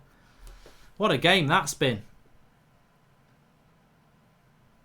And their game is half an hour behind ours, so they've got half an hour to go. This is Mourinho football. To be fair to Wally, I don't think this is Mourinho football. And that is half time. So Manchester United leading 1-0 at half time. Look, I have to cater for both sides here. I feel a little bit like Labour. I'm stuck in the middle. I'm not Brexit out. I'm not Brexit in. Political, I know, but I do feel a little bit like that because United are winning 1-0. It was definitely a penalty. I think the way United have played has been very effective. I know United's team is stronger than Chelsea's team. That's basically our first team. It's half of their first team. Very impressive from Wan-Bissaka and McTominay again. I think they've been the two standout players for Manchester United. I think defensively United have been very, very strong as well. Chelsea have offered nothing. They've done nothing in the final third. Now, whether that's because Batshuayi is shit or whether it's because United have got a lot of men behind the ball, I don't know. But the reality is, it's no surprise. We beat Chelsea playing like this at Old Trafford in August. Lampard should know this. We counter-attack, we sit deep and we hit quick and we go direct. And yeah, it's the sort of tactic that you would probably get from somebody like a Bournemouth or, against the top six. But that's how United line up at the moment. We don't really have a depth of quality in the team. We are playing 3 centre-backs. We do get 5 people behind the ball and 2 CDMs behind the ball when we haven't got it. And we look to hit on the break. And it's effective against the bigger teams. But, do I like it? I don't like that formation. I'd rather play a 4-3-3. But it's been effective. We didn't lose to Liverpool. We're not losing to Chelsea. And Ole Gunnar Solskjaer ultimately at the moment wants to keep his job, doesn't he? So that's the way we're doing it. We're direct. We're quick. We do press. We do counter-attack. I'm still not sure how you can have a high press and be a counter-attacking team, but that's what we do. But Chelsea have not done anything. They've had a lot of the ball and they've not done anything. So do United fans need to be guilty of that? Would you just like the game to end 1-0 now? Yes, I would. I'd like to go, we've beaten Chelsea, that's great. And I'd like to scrutinise the tactics we're playing a little bit with a win in our back pocket. It isn't, I don't really like the way we're playing, but it is very effective. And when we get ahead, we're very hard to break down because as we saw in that last 10 minutes of the half, Chelsea had a lot of the ball, but they're playing in front of a back 5 and 2 CDMs, and they've also got Lingard and James and Rashford tucking in and making it hard. So hard-working performance from Manchester United, hard-working away performance from Manchester United. And as I said at the start of the half, I think one of the issues is if you take away Ole Gunnar Solskjaer and your problems that you might have or how happy you are with him, the reality is that this is the same set of players really, apart from James, Wan-Bissaka and Maguire, that we've had for a long time. And ultimately, I just don't think some of them are good enough. I certainly don't think Lingard's good. I don't think Rojo's good. I'm not even convinced Fred's that good. So we are a team that still needs a lot of money spending on it. But as a system, away from home against the top 4 or 5 club, or the top 4 at the moment, we're very hard to break down. And I think Chelsea are seeing that we're very hard to break down. So second half, I think we'll see more of the same from United. This soaking up of the pressure and hitting them quick on the break with the pace that we've got in the front 3 positions. So onus is on Chelsea to get back into this game. And United, whatever you think about United, if you don't like the way we play, you don't like the results we've had, we struggle against the West Hams and the Newcastles because they are going to sit back as well. But against the Chelseas and the Liverpools and the Arsenals who want to come on to us, we're successful because we sit back and we hit on the break. And we don't concede many goals. How many times have you seen the Joker now, says Simon Cliff? I've only seen it twice, to be honest with you. And Mehdi Anilaf says, giving away $10 to one lucky person. I don't know how you're going to do that, but fair play to you. Mourinho loses. Martinelli probably sells him to Chelsea. Oh, sorry, Jaspish. I think they're talking about that. Ollie's between a rock and a hard place. Must win to keep his job, says Mike Drake. United looking solid in it, says Stephen Underwood. That's why no shots, -5 at the back, says Joseph Doyle. I mean, let's just have a quick look at that, actually. It's a fair point in relation to that. Let me have a quick look. So, in the Liverpool-Arsenal game, it's 4-4, and we've had 11 shots from Liverpool and 12 shots from Arsenal. In the Manchester United game, we've had 2 shots from Chelsea, 4 shots from United, of which 2 of them were just well wide. And one of the on-target shots from Lingard was basically a pass back. So not a lot of goal-mouth action. 64% possession to Chelsea, 36 to United. There's not been a lot been going on. It's a very effective defensive counter-attacking performance from Manchester United. Chat needs to relax. We're winning away and Chelsea can't create shit against us at the moment. We're controlling the game and winning. Stop crying. Not you, the chat, says Don Island. And Abanaf says, there is one improvement I see in the team since Ollie. Our players don't take too long on the ball. They receive, look for a pass and go ahead. Yeah, we're always going to have a low percentage possession in a game like this because we just don't dither on the ball. We're looking to we're looking to give the opposition a lot of the ball, and then we're looking to hit them quickly on the break. It's counter-attacking football, isn't it? And counter-attacking football it's not rocket science. It's one of the easier ways to play football, because the onus is on to let the opposition have the ball a lot. But at the moment, it's working rather well. Paul, can you hear me? Yeah, can you hear me? Just about. What's your thoughts on that half, mate? I thought we were pretty good, to be honest. I thought defensively we're fantastic. Maguire is an absolute rock. He's coming to meet every single ball that's coming in, not giving anybody a chance at Chelsea. What you can see, I don't like the formation. It's working well. It's quite negative, but it seems like we've only got one piece of the midfield puzzle, and that's Scott McTominay. He's doing everything right. Everything he's meant to do, he's doing. And then you got Lingard, the ghost, as George said, and Fred, who just doesn't seem to do anything at all. So the reason I don't think we're creating too many chances is because it breaks up when those two get the ball. Otherwise, as a whole, I think we're doing really well. We've nullified Chelsea. Chelsea are a good team. They've won 7 in a row. Chelsea's done absolutely nothing. I totally agree with you. I said at the start of the half-time chat that McTominay and Wan-Bissaka, to me, have been head and shoulders above everybody else. I think if you take them out of the game, it would probably be 0-0. I mean, Dan James is effective if you get the ball at his feet and let him run at the back four, and he won as the penalty. Rashford's been a bit cold. Lingard's been invisible, and Fred's been invisible as well. But what Rashford, Lingard, and Fred have done, to be fair, is when we've not got the ball, they've made a nuisance of themselves, and that side of United is why Chelsea have done sod all creatively, because everybody has worked really, really hard in this, what is a very defensive formation when we haven't got the ball. Everyone gets behind the ball, and presses Chelsea. That's why I'm quite impressed, because I can see the way this formation is working. But in my opinion, it might not be everyone else's opinion, the reason we're not creating enough chances is because of our lack of quality. We're pressing well. The energy's there, the attitude's correct. The formation, however much we don't like it, is working. So Ollie's tactics are good. We just, we pass back when we should be passing forward too much, and that's ability on the ball. And we're not spotting certain passes that we should do. Again, that's vision and ability. So I think everything's working as it should be. It's just if we had those 2 extra midfielders we wanted in pre-season, Bruno and Partey maybe, then we'd skip on, we'd step forward. It's so frustrating. We only need a couple of players slotted in our first team to make a difference. I'm not saying we'll be world beaters, but it will make so much difference. Lingard, up the road, sell him. I don't know what he does. I was just going to ask you about Lingard there. I mean, he's awful. He is non-existent. The entire season, he has done absolutely nothing, and he still gets a start because he's the golden boy of the youth setup, even though he's 27 years old. I'd love to go in on Lingard. I'm not going to, but what does he offer apart from running around a lot? Second half, how do you feel it's going to go? I mean, Chelsea, I did say there as well, look, you can be critical about the way United are playing if you want to. We are a counter-attacking side, which is not traditionally what United have ever really been consistently.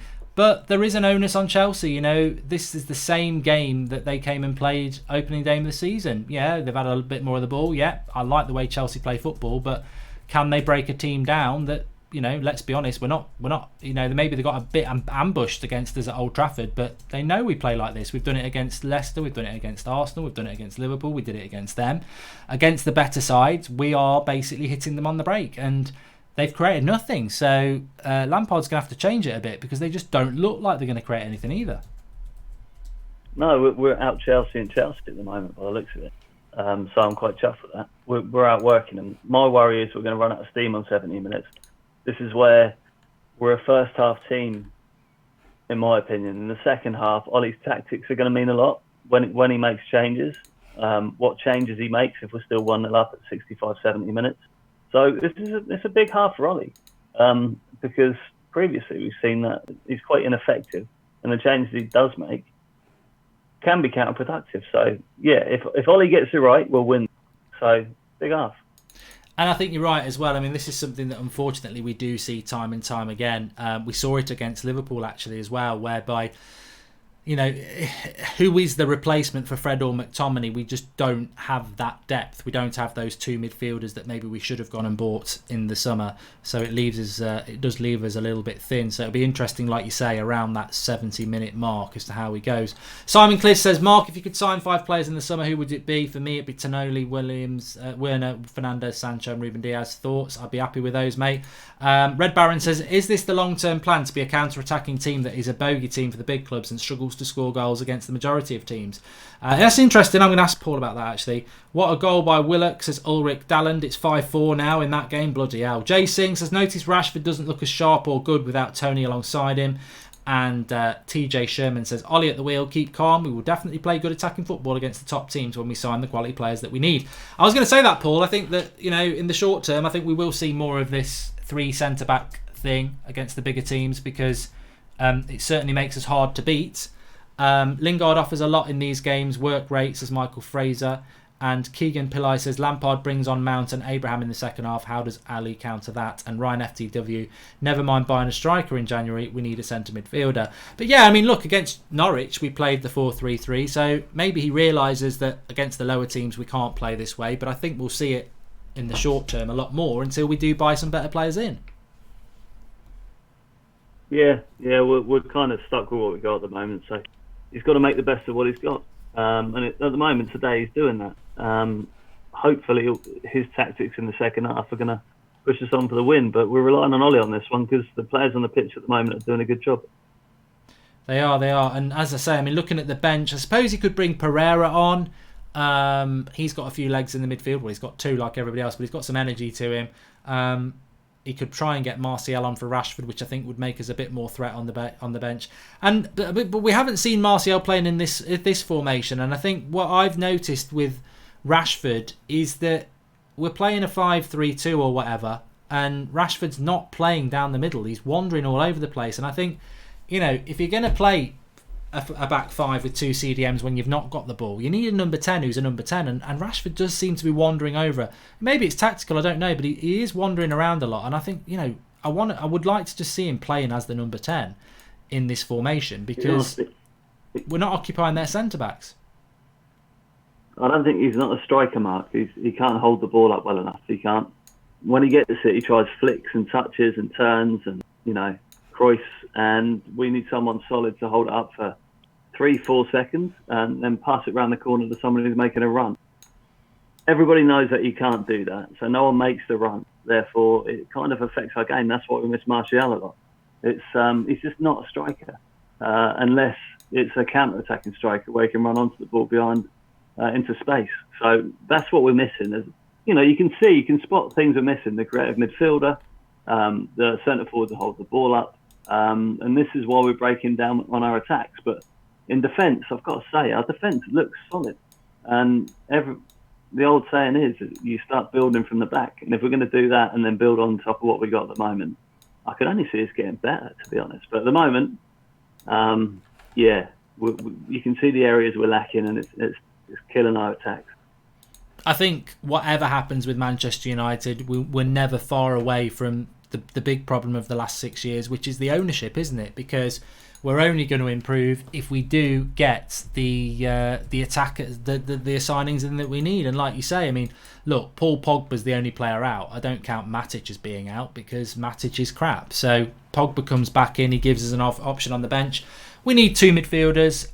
We do need another attacker. We probably need another wide player, and it's all going to be about whether this board will provide us to that. But it's going to be an interesting second half. Do you think we'll get over the line? You did predict a win 3-2. I don't think we'll see another 4 goals. I think it's. I actually would say myself, I think if United are going to win it, it will be 1-0. I think if Chelsea do score, we will probably tire and may miss out. So how do you feel the second half will go? Yeah, 3-2 is a little bit over the top, but I think we'll win 1-0. I do, and I don't mind winning 1-0 with the type of performance. A lot of energy against a good team, creating a few chances, solid at the back. I can handle a 1-0. It's just we're not grinding it out. Do you know what I mean? So if we stick with 1-0, I'll be happy. Still think we're going to win it. Okay, well, I'll get you on for the last 10 minutes, Paul, because it's just about to kick off, and I'll speak to you in a bit. All right, mate. See you in a bit. Cheers, Paul. And we are off for the second half. What I was going to ask Paul then is, and maybe we can bring it on in the last 10 minutes of the game because we're up for the second half now. No changes for either side. The significance of tonight and Saturday against Bournemouth should not be lost on anybody. That is how, if we beat Bournemouth on Saturday, that's 3 points away from home, and it's a good 3 points. But the brilliant thing then is we've got Brighton, Sheffield United, and Aston Villa as our next 3 Premier League games, and I think that is there's a real opportunity to go and get another 9 points there. So we could go, and then we've got Spurs after that, who are all over the place before the Manchester derby. So there's a real opportunity for United to get back into it, and I think it's going to be a very interesting time because I know that there are people out there who are still Solskjaer out. I think it's going to go one of two ways, isn't it? He's either going to beat Bournemouth, Brighton, Sheffield United and Villa and take 12 points and get us back into the race for top 4, and then he's very close to January and things start to look better, or he's going to drop silly points against those teams and put more pressure on himself. But it's a real opportunity for United. Real opportunity for United. Can you read out my other super chat? Pint on me, says Ryan Brown. Sorry if I missed it, mate. It's hard on the watch along sometimes, especially at the sort of times that people do them. I can't see it anymore, mate, and I'd have to go back into the back system to do it, unfortunately. It's 5-4 to Arsenal. And Hudson-Odoi's just hurt himself here. He's gone into the side boardings and he's rolled over as well. And Rojo's being shown on the camera. Thanks for the contribution, Maximus305. I didn't actually see what happened here. Well, it's actually Brandon Williams who puts him in.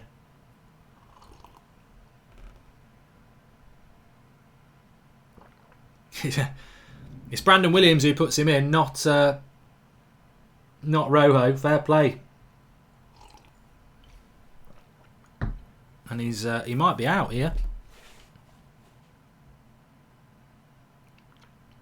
Jez Bish says it's Halloween tomorrow. Dress up time. He's going as Gary Glitter. Oh God.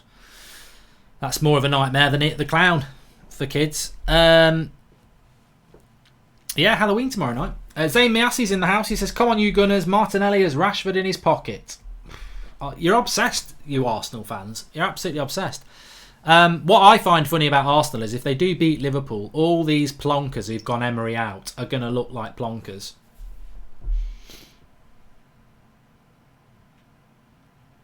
But you know what? Chelsea's we've got a corner here to Chelsea. Chelsea's challenge this second half is to actually create a chance. They've not done it in 45 minutes. So let's see. I'm enjoying this game. I think that, Ollie's probably making the best of what he's got. He's prioritising this cup. He's gone strong. At the moment, it's working. Corner. Well away by Lindelof.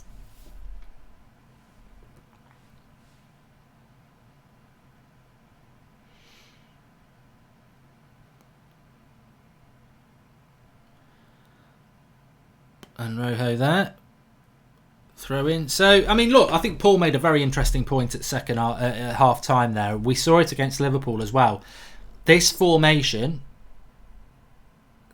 is a very energetic formation. Can you do it for 90 minutes? And if we can't do it for 90 minutes, then the subs we're going to have to make, are they of the quality that we've got on the pitch? Like McTominay and Fred. Is there anybody on our bench who can offer that sort of energy? Mata certainly can't. He's not a very quick player. Phil Jones, no. So, Pereira, yeah, I think Pereira can do a shift in there, but Chelsea starting to push forward a little bit here. And it should have been 1-1. That was their best chance of the game. Cross coming in from Hudson. Well, I think it was Hudson-Odoi who actually gets his foot on it, level with the 6-yard box. He should be scoring. Good play, good build-up by Chelsea here. You know what? We're 50 minutes in and this is their best chance. And again, it's just another cross in the cross. It's a bit like the goal that Liverpool scored against us. A low cross across the box and somebody in the opposition starting to get a shot on goal. We struggle to create anything and score open play. Without Pogba, the midfield looks pathetic, and it's all down to that, says Maximus3075. Good chance for Chelsea, that.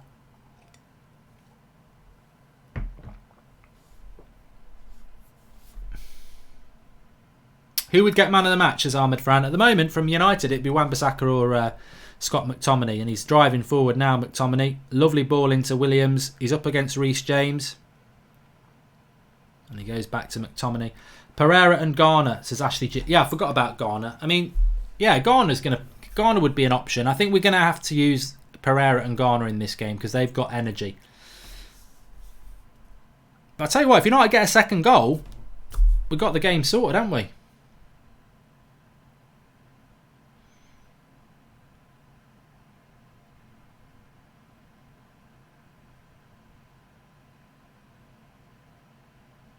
Chelsea looking to pass out from the back here, which they are.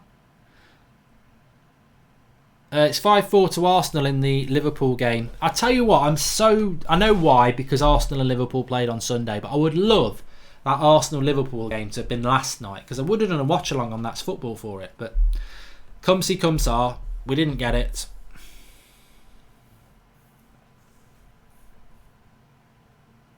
Tell you what I did do on That's Football today. Episode 4 of my Manchester United career mode. Oh, I tell you what, I'm just in the groove at the moment. I'm absolutely in the groove. I think it's because I've been playing Call of Duty. It's just heightened my reactions. I'm just so good. The goal I scored with McTominay in the Manchester derby. Oh, it's just elite. Absolutely elite. But anyway, back to this. And Chelsea passing it around their back four at the moment. United pressing very well. And that's one ball that we've got caught out of here. It's unlucky the way this has worked. What a tackle by Brandon Williams. Although he's made a mistake. Good block. And Rojo blocked it on the ground. Brandon Williams makes a great tackle. Slides it back. Unfortunately, it comes to Jorginho, who shoots. And they want a penalty, Chelsea, but they ain't going to get one. But it was a bit unlucky the way they played that one ball. You were magnificent on FIFA, says Murray. I know. I don't think you could claim a penalty on Rojo for that, to be honest. It just ricochets onto him. I don't even know where the handball would be. It was moving so fast.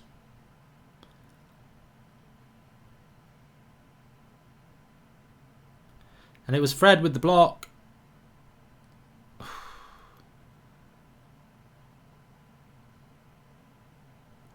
Oh, Lingard again with a shit pass.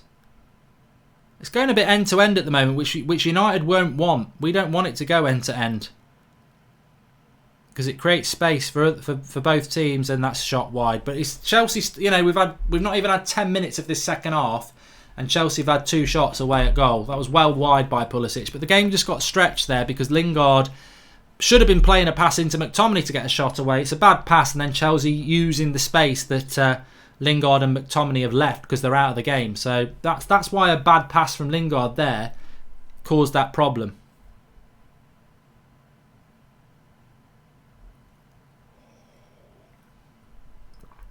Chelsea still talking about that penalty. I don't see how. But the game has stretched a little bit now. I think in fairness to Lampard, he's opened it up a bit, hasn't he? They've started to move the ball quicker themselves. United just need to keep their shape. That's what's worrying about me. I hate how Fred gets criticised so much. It's not his job to create and help the defenders so much. People hating on Fred need to watch more football, says Pumpkin Spice Latte. I had one of those today.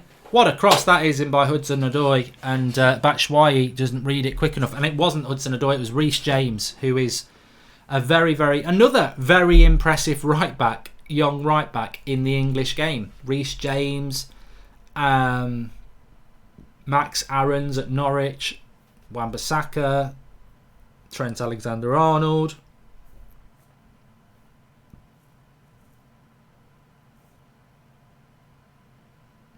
Smalling scored for Roma apparently, says Michael Aspin.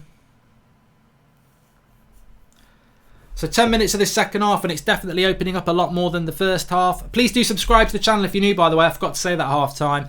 We've got fan cams after the game. Flex and Rants are at the game today. And obviously we'll be interviewing fans as per usual. My Match Reaction. We're live every night at 8 o'clock. We've got transfer shows. Loads on the channel. Always interactive and comments, community, etc. We need to get back doing to the call-in show. Second half possession, 74% for Chelsea. So that just shows you the way the game's going. But they are the home team. We are 1-0 up. Evening Mark says, who me? Hope you're well today. We need to fix up this half and wake up. It is end to end now. Old saying, next goal is crucial, obviously. Yeah, I think I was more happy in the first half because Chelsea weren't doing anything. And in this half, they are starting to get back into the game. So I don't know whether that's because of a change of tactics from Lampard, whether it's us being tired or we're just getting caught a little bit. Just sit in for 5 minutes. I think the Chelsea fullbacks are pushing forward a little bit more.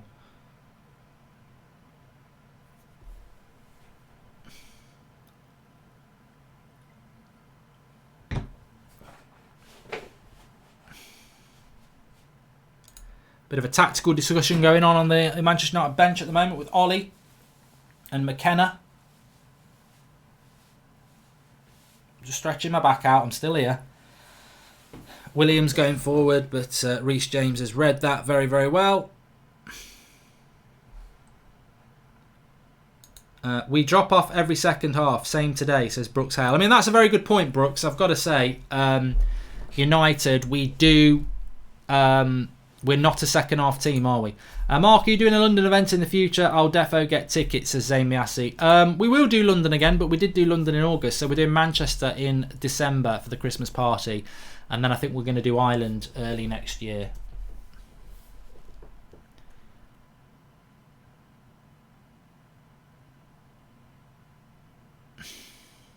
Lingard's getting a lot of stick in the live comments. And Hudson-Odoi, I don't know how he gets away there, but he's had a shot from about 30 yards on the bounce. It's just a ball over the top, and I don't really understand how there's a lot of space between Rojo and Brandon Williams there. That shouldn't be happening when you've got 4 red shirts and 2 blue. And it's a ball between Williams and Rojo, and it's allowed to bounce and shoot. And really, it would have been a cracking goal, but you know what it's like if you've ever played football. The way that bounces across him there, he should be getting that on target. So that's poor from Rojo and Williams there. They've got to be communicating better.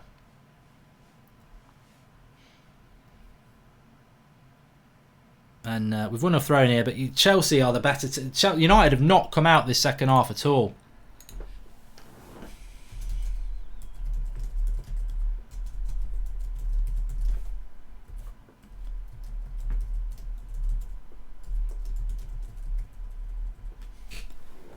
Hopefully, now I've tweeted that, we'll go and score a goal. Because we've done nothing this half.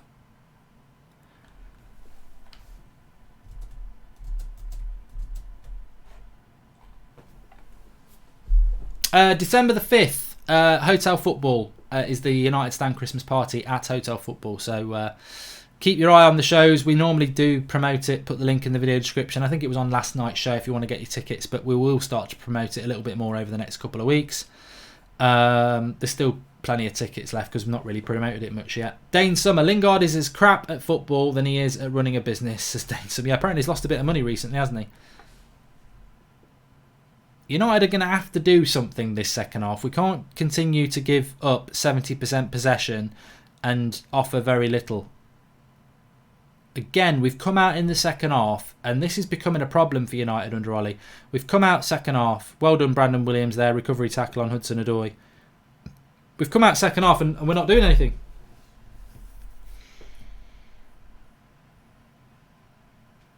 It goes straight to penalties, yes, Neymar Jr.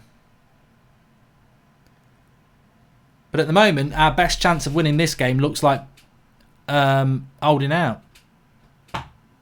That was a trump. That was a trump, I'll admit it. I don't know whether you heard it or not, but it took ages to come out and then it made a noise. Brandon is the white Basaka, says ex-Guru. I think they're very different in the way they play, to be honest. Brandon Williams reminds me a bit of Luke Shaw in his Southampton days. He was a very good player. But this first 10 minutes of the half has been very much like the first 10 minutes of the first half. So I'm hoping United can actually do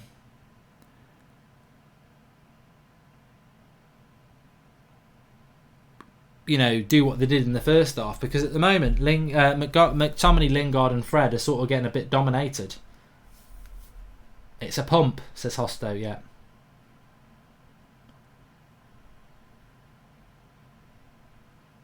"5-5 in the Liverpool-Arsenal game, so that's going to go to penalties."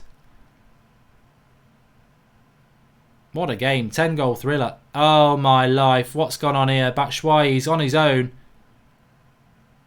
What a goal! What a bloody goal by Batshuayi. I tell you what. He turns Maguire. He runs at 4 United defenders who may as well be dolphins because they're all at bloody sea. Rubbish defending by United. How one player, this is what I mean about United, you could play a back 10. We're playing 5 at the back. It's a long ball out by Caballero to Batshuayi in his own half, who heads it, gets away from Maguire, leaves bloody Lindelof. Rojo stands off him like a prat. Rojo, bloody heart of a lion, brain of a goldfish. What are you doing there, you shit Argentinian? That's rubbish. It doesn't matter whether he's Argentinian. He could be English, Scottish, Brazilian, Chinese. It's terrible defending, and that's a takeaway for Batshuayi. Awful. Absolutely pathetic defending. And I've given Harry Maguire a lot of credit, but basically, Batshuayi flicks on his own header. He flicks it 10 metres and runs onto it. And he's got 4 red shirts about him. Unbelievable. Unbelievable. That is crap defending. We spend all that money on our brilliant defence and we've just conceded a crappy goal like that. That's embarrassing, that is. Absolutely embarrassing.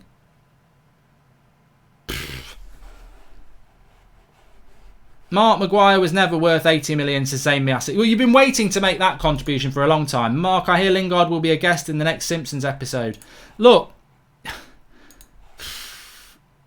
that was poor by Maguire, but the worst thing is, it was a hat-trick of poor defending. You've got Lindelof, Maguire and Rojo have just been bantered by Batshuayi all on his own. This ain't Neymar. This is like a B-Tech Lukaku. You know, he got ridiculed in the World Cup. And he's just absolutely owned our whole defence there. Poor, really poor defending from United. And you don't want to see Harry Maguire doing that because that's like what you're doing, Harry. That's not good enough. So it's 1-1. Bollocks. That ain't it. Shocking defending from United, though, that is. I mean, it doesn't give you any confidence. I mean, where's Wan-Bissaka when you need him? Because your 3 centre-backs getting absolutely embarrassed by Batshuayi there. Oh, dear me. He literally flicks on his own header. Runs onto it. Oh, it's crap. I mean, Harry Maguire there. Lack of awareness, lack of pace, lack of strength. I like Harry Maguire, but that ain't going to do him any favours. And Rojo's got to stand him up there. Rojo's got to stand him up. Don't back off. Don't let him get the shot off again. Really, really poor.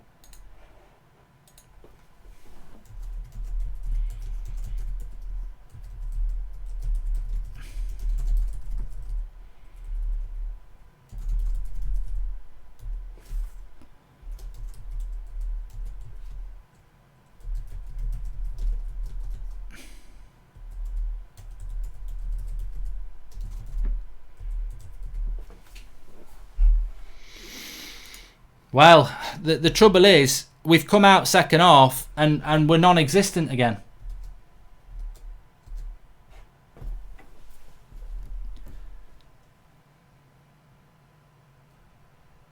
And of course, I can see it in the live comments as per usual. Well, if we hadn't have had a penalty, what would have happened? You know, we've not done anything from open play. And this is the problem, isn't it? When you're winning with this formation, it's very good. When you get the goal, it's very good.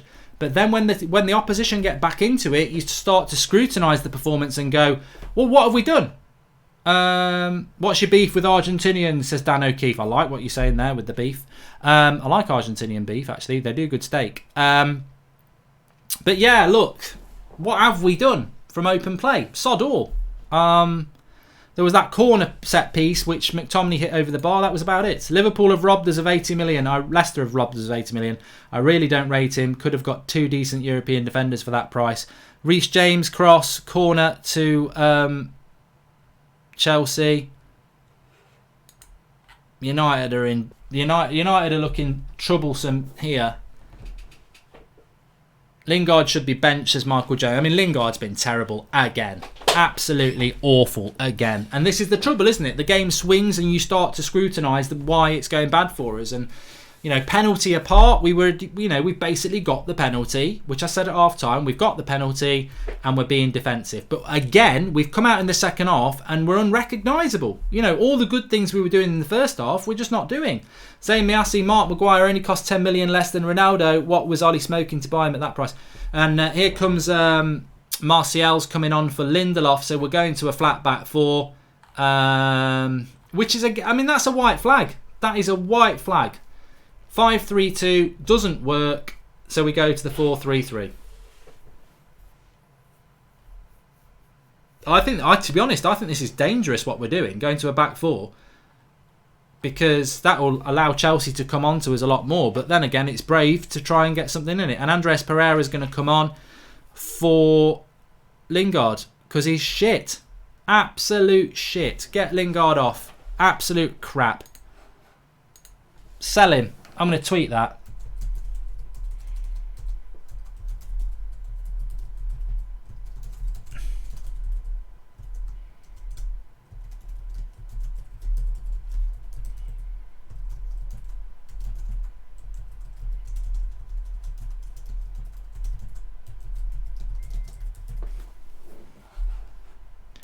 So I actually applaud Ollie for that. He's gone to a back four, which he probably should have done from the start, and he's took Lingard off, which can only improve us because, he's awful. Not being funny, but what on earth does this coaching team do with these players at half time? What goes on in that dressing room week in, week out, says me. Exactly, I don't know, mate. At this stage, I just don't know. Michael Mairstar says it's really concerning that we're consistently worst after half time. Seems like poor coaching to me. I don't know what we do at half time. It's a joke. Football should never be that predictable. You should not be able to predict that we're going to be a crap team in the second half, but it just seems to happen every game.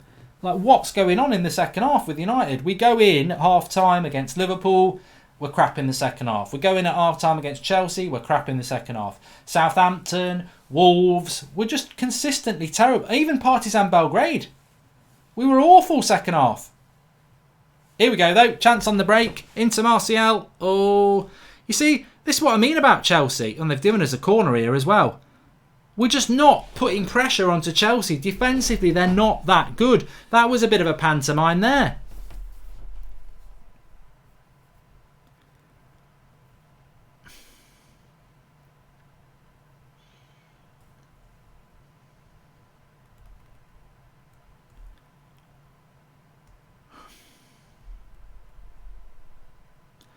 Nothing from the corner as per usual because it's a poor cross, which was from Pereira, to be fair. Here's Dan James. That's a decent cross. No one's attacking it. Zuma clears it. Well, at least we're going to go on the front foot a little bit more. Well done, McTominay there.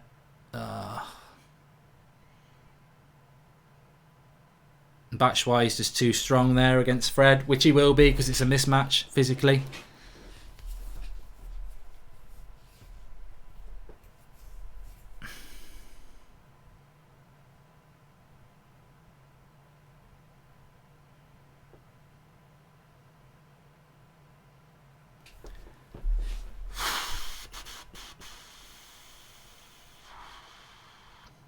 That's good play.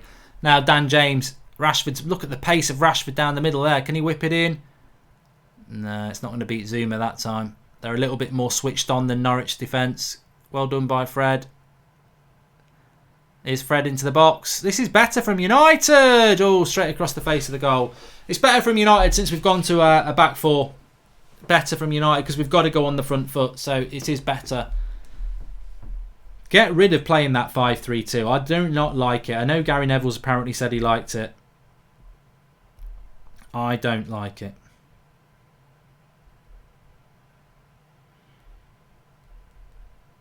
Billy Gilmore's come off for Mason Mount. That makes Chelsea stronger. Paul Robinson saying that Rashford's put his lead boots on at half time. And Pedro comes on for Pulisic, who, to be honest with you, has been quite quiet for Chelsea. 20 minutes to go in this one.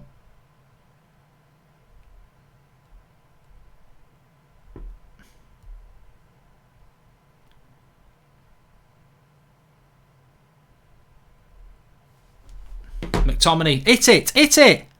Oh, didn't get past the Chelsea line. It's stretched, though, this game at the moment. That's it, the ref. And United are doing a lot better now. We're doing a lot better now. Since we've gone to 4 at the back, but it leaves it wide open. And, oh no. Whoa, lucky. That's why he slipped. Otherwise, I think he was going to have Rojo on toast again. Which is quite a funny saying, because Rojo burns his toast. That's an odd ball by Pereira. That's going to go for a goal kick. It's interesting now. It's a penalty shootout in the other game between Liverpool and Arsenal. 5-5, and it's 3-3 on penalties.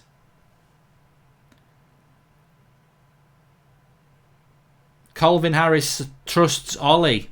Well, if you want to talk about that for a few minutes, what are you thinking about Ollie at the moment? 20 minutes to go.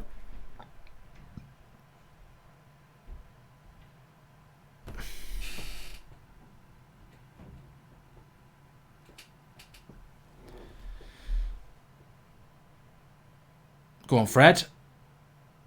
That's a foul by Pedro. Armand Farran says, I'm not sure about Ollie. Sebios has just missed for Arsenal. And Halvard says he's doing the best he can with these players. If we win, I'll be Ollie in. We've made 2 subs, Connor Park. We took the waste of space Lingard off for Pereira. And we've brought Martial on for Lingard. So we've gone from the 3-5-2 to the 4-3-3 now. With a midfield 3 of Pereira, McTominay and Fred, which is our best midfield 3. You'd have thought that if we'd have said to you in May that our best midfield next season is going to be Fred, McTominay and Pereira, we probably all would have cried, wouldn't we? Sean Finnerty says, a common criticism of Ollie is that he's slow to respond. Can't say that this time he's made the changes and he's going for the win. Yeah, fair play. We've got Marcus Rashford on a free kick from 40 yards here. Prove me wrong, Marcus. Prove me wrong that this is not going to go and hit somebody in the face behind the ground. Oh! He proved me wrong there! What a hit from Rashford! We've been literally waiting 8 months for that! 35 yards, 40 yards, I don't bloody care! That's why Rashford takes free kicks! That is why he takes free kicks! Woohoo! What a hit! Does it make up for all the ones that have hit the sky? NASA won't need him tonight. He's absolutely buried that. And it's 2-1 to United. And Rashford, well, I tell you what a bloody hit. The trajectory on that, well, it's all over the shop. That was Ronaldo-esque. We always say he's a bit of an Asda Ronaldo. I don't know whether it clips off the top of the wall, actually, to be fair. Let's watch it back. No, it's just the movement of the ball. It's absolutely stunning. He's got a foot like a traction engine. It's moved all over the place. It's absolutely electric technique. It's superb. It's an absolutely brilliant hit. And that's worth it. For all the 40 free kicks we've seen hit the sky, he's finally done it. Now, look, I mean, what? Absolutely superb. I cannot say anything more than that. Absolutely brilliant. And, well, fortune favours the brave, and Ollie's definitely gone braver in that half. That's going to be a meme, that is. Prove me wrong, Rashford. He bloody well did. He bloody well did. Absolutely superb. I love it. I love it when they prove us wrong. And he's done it. That's why Rashford takes free kicks. I'm gobbing all over myself there. Lovely. Absolutely brilliant. We'll remember that one. We'll remember that one, kids. Rashfaldo, says SK.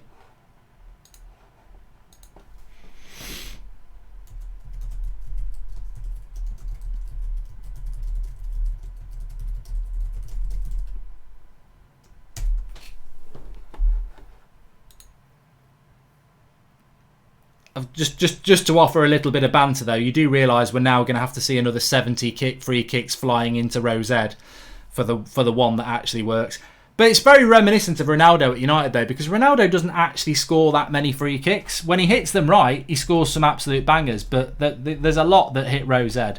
But Chelsea, who looked like being the favourites, are now 2-1 down. And it's a goal kick to United. Good tackle by Brandon Williams. You need to see that free kick in slow motion. You can see the ball deform and wobble around in the air. It's insane, says Mr. Glenn Johnson.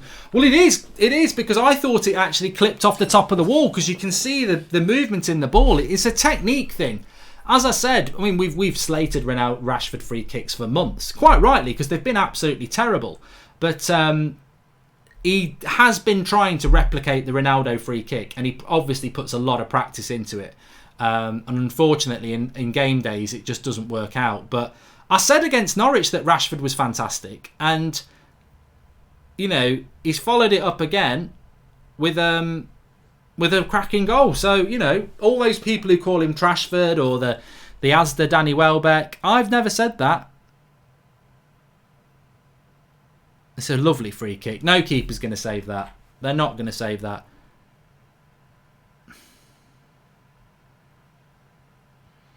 And McTominay's fouled him there.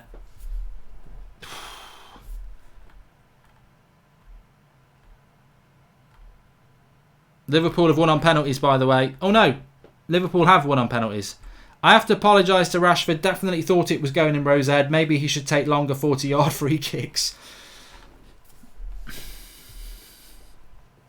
I know the distance of it. That buzzing, that is a cracking free kick. And football's funny, isn't it? You know, I've been watching football for many, many years, and it's not always about who's the better team or who's got the better tactics. It's not always about that. Games can be won and lost on moments like that. And 2 set pieces for United, 2 goals.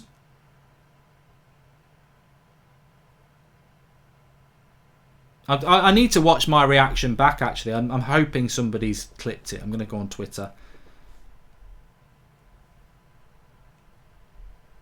Love it. Absolutely love it.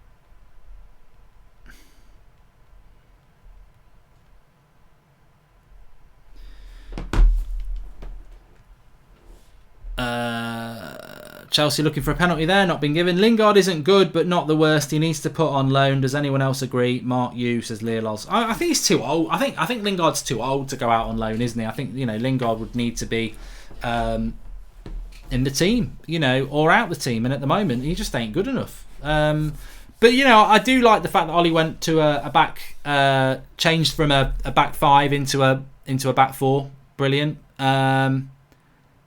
But I'll tell you what, it's been a good night for the Carabao Cup, hasn't it? I mean, I don't think this has been a great game between United and Chelsea, but we've seen a great goal. And then the Liverpool game against Arsenal, 5-5. So, you know, cracking night of entertainment. 10 minutes to go in this game.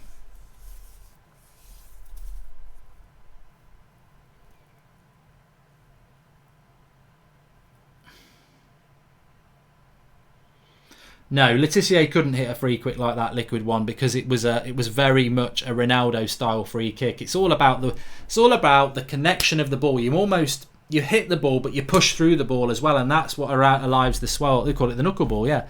That's what allows the swerve on it. But Ashley Young's coming on now for Marcus Rashford. So I think we're gonna go back to a back 5 again.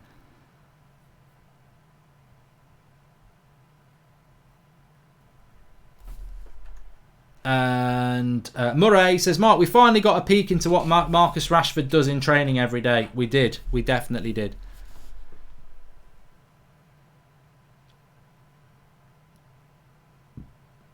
I think Rashford's carrying a bit of an injury as well.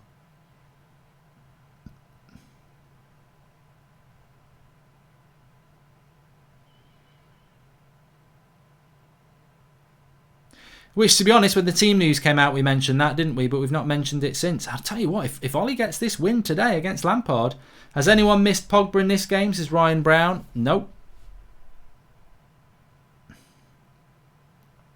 Oh, Ashley Young there. Straight on. Might get a yellow card. No.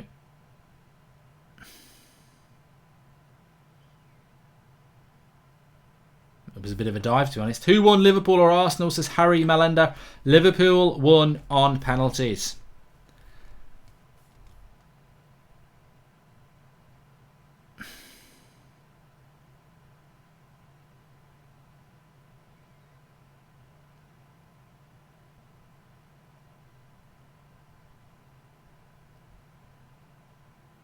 Well, Chelsea have some. I think Chelsea. Imagine we're shocked as United fans, and we get the benefit of celebrating the goal. I mean, Chelsea must just be like, what?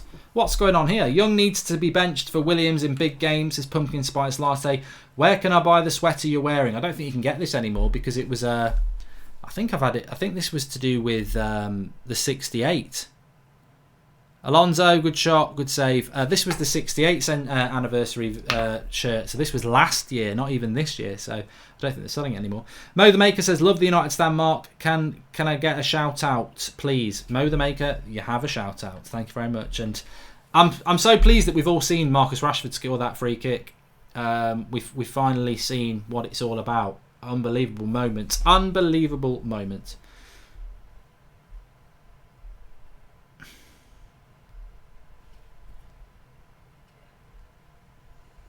Prove me wrong, Marcus. Prove me wrong that this is not going to go and hit somebody in the face behind the ground.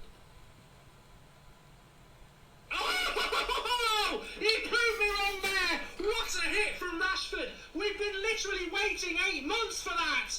35 yards, 40 yards, I don't bloody care! That's why Rashford takes free kicks! That is why he takes free kicks! Woo-hoo-hoo! What a hit! Does it make up for all the ones that have hit the sky? NASA won't need him tonight. He's absolutely buried that. And it's 2-1 to United. And Rashford, wow.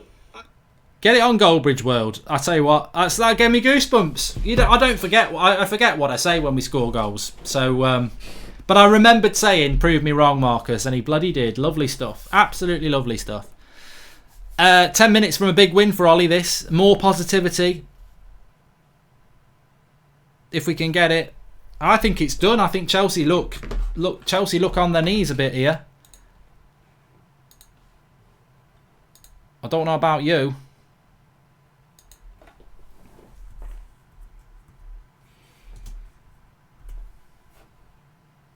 Fred's just been booked here as well, but it's all about time wasting for United now.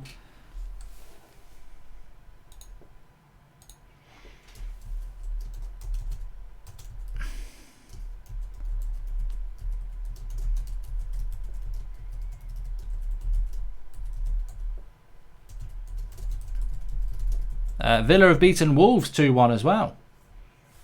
Didn't even know they were playing. That's another big game for the Carabao Cup as well.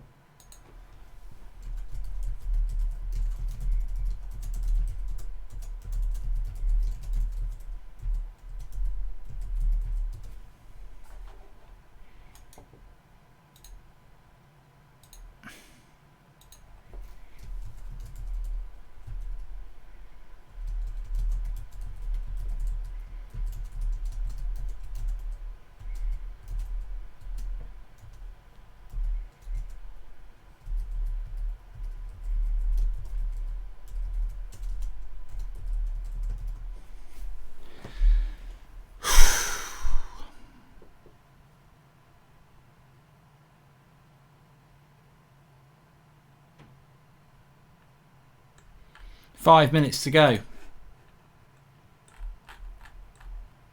Love the channel, Mark. Can I get a shout out, please? Says John Nugent. There you go, John. Thanks for the contribution. Rant was right. Moments player. Hell of a moment. Says Sean Finity. Rashi's been watching Roberto Carlos free kicks vids, says Matt Rush. I think it's a Ronaldo free kick, that, to me. I think he's been trying to do that for 8 months, like I say. The technique, that was a Ronaldo free kick. It reminded me of the Portsmouth goal, but it's better. It's better. We won't forget that goal. We won't forget that. That free kick's one of the best free kicks we've seen at United in the last 30 years. It was stunning. That's up there with one of Beckham's, that is. Totally different technique, but it's better than, that Portsmouth free kick of Ronaldo's gets played time and time and time again, and that's better. That is absolutely better.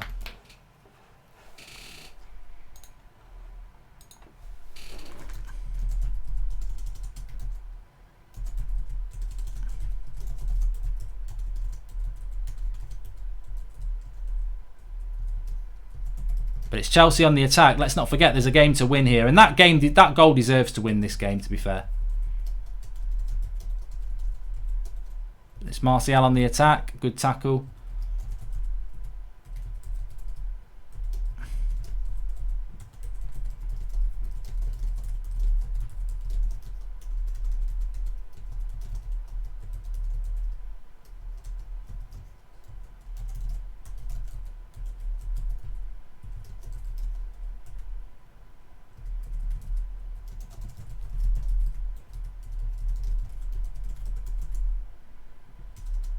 And a wide shot from Kovacic. So Lampard and Solskjaer are having a laugh. I don't think Lampard's going to be too fussed about going out the Carabao Cup. Yeah, you know, look, there are connotations, of course.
I feel a bit nervous now.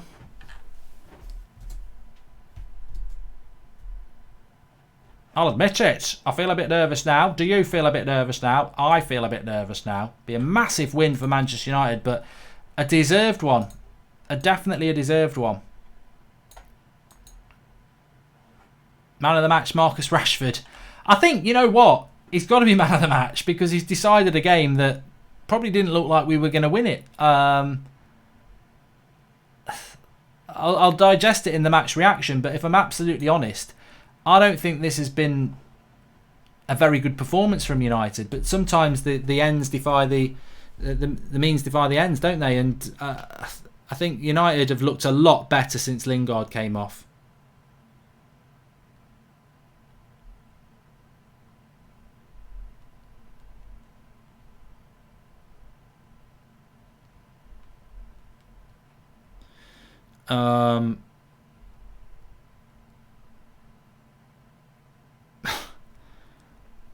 What a I'm actually surprised. I'm not surprised. I'm actually shocked. That's what it is. I've not. That free kick was absolutely stunning. Absolutely stunning, and I'm just overjoyed. I'm overjoyed by it. I'm not about to eat it. Absolutely amazing.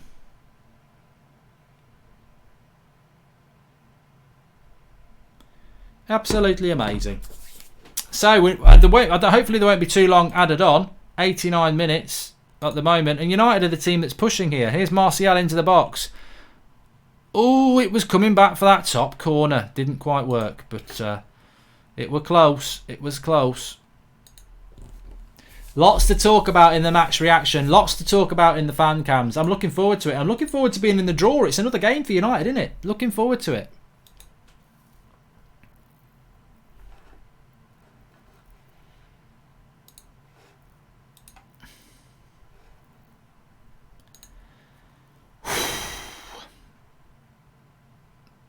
Brandon Williams is playing at right back at the moment because we have gone to a back three, haven't we? Which I don't mind. I don't mind as long as we get over the line. As long as we get over the line.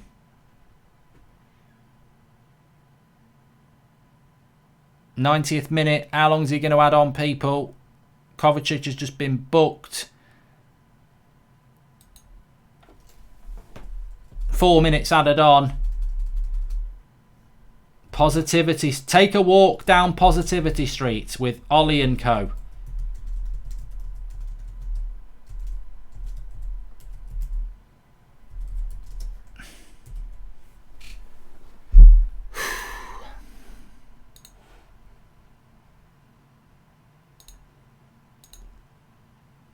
United have had a lot. United have had loads more of the ball in this game.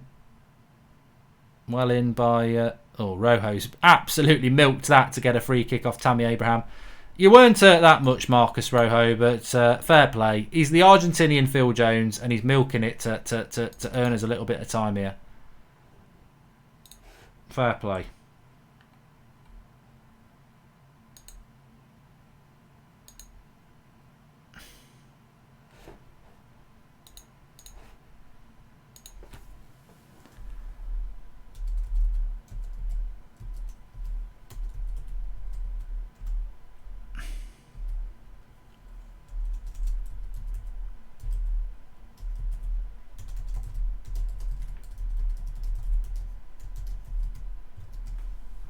Take a walk down a quality street.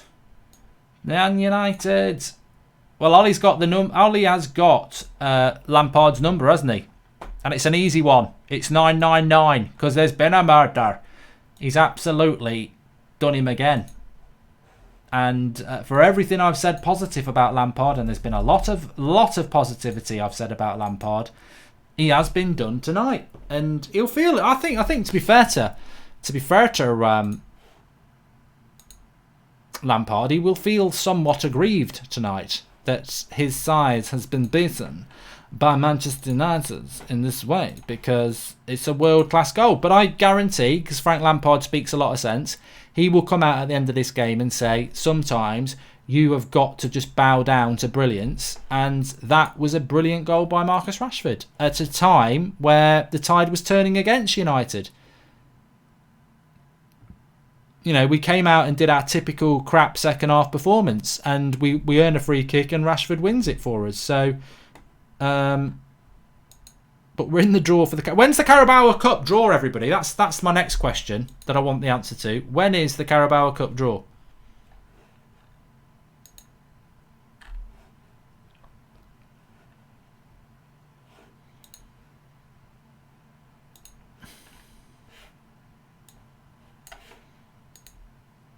Somebody knows, give us a shout out. Chelsea on the attack here, but I don't think they're going to get time to do anything with it.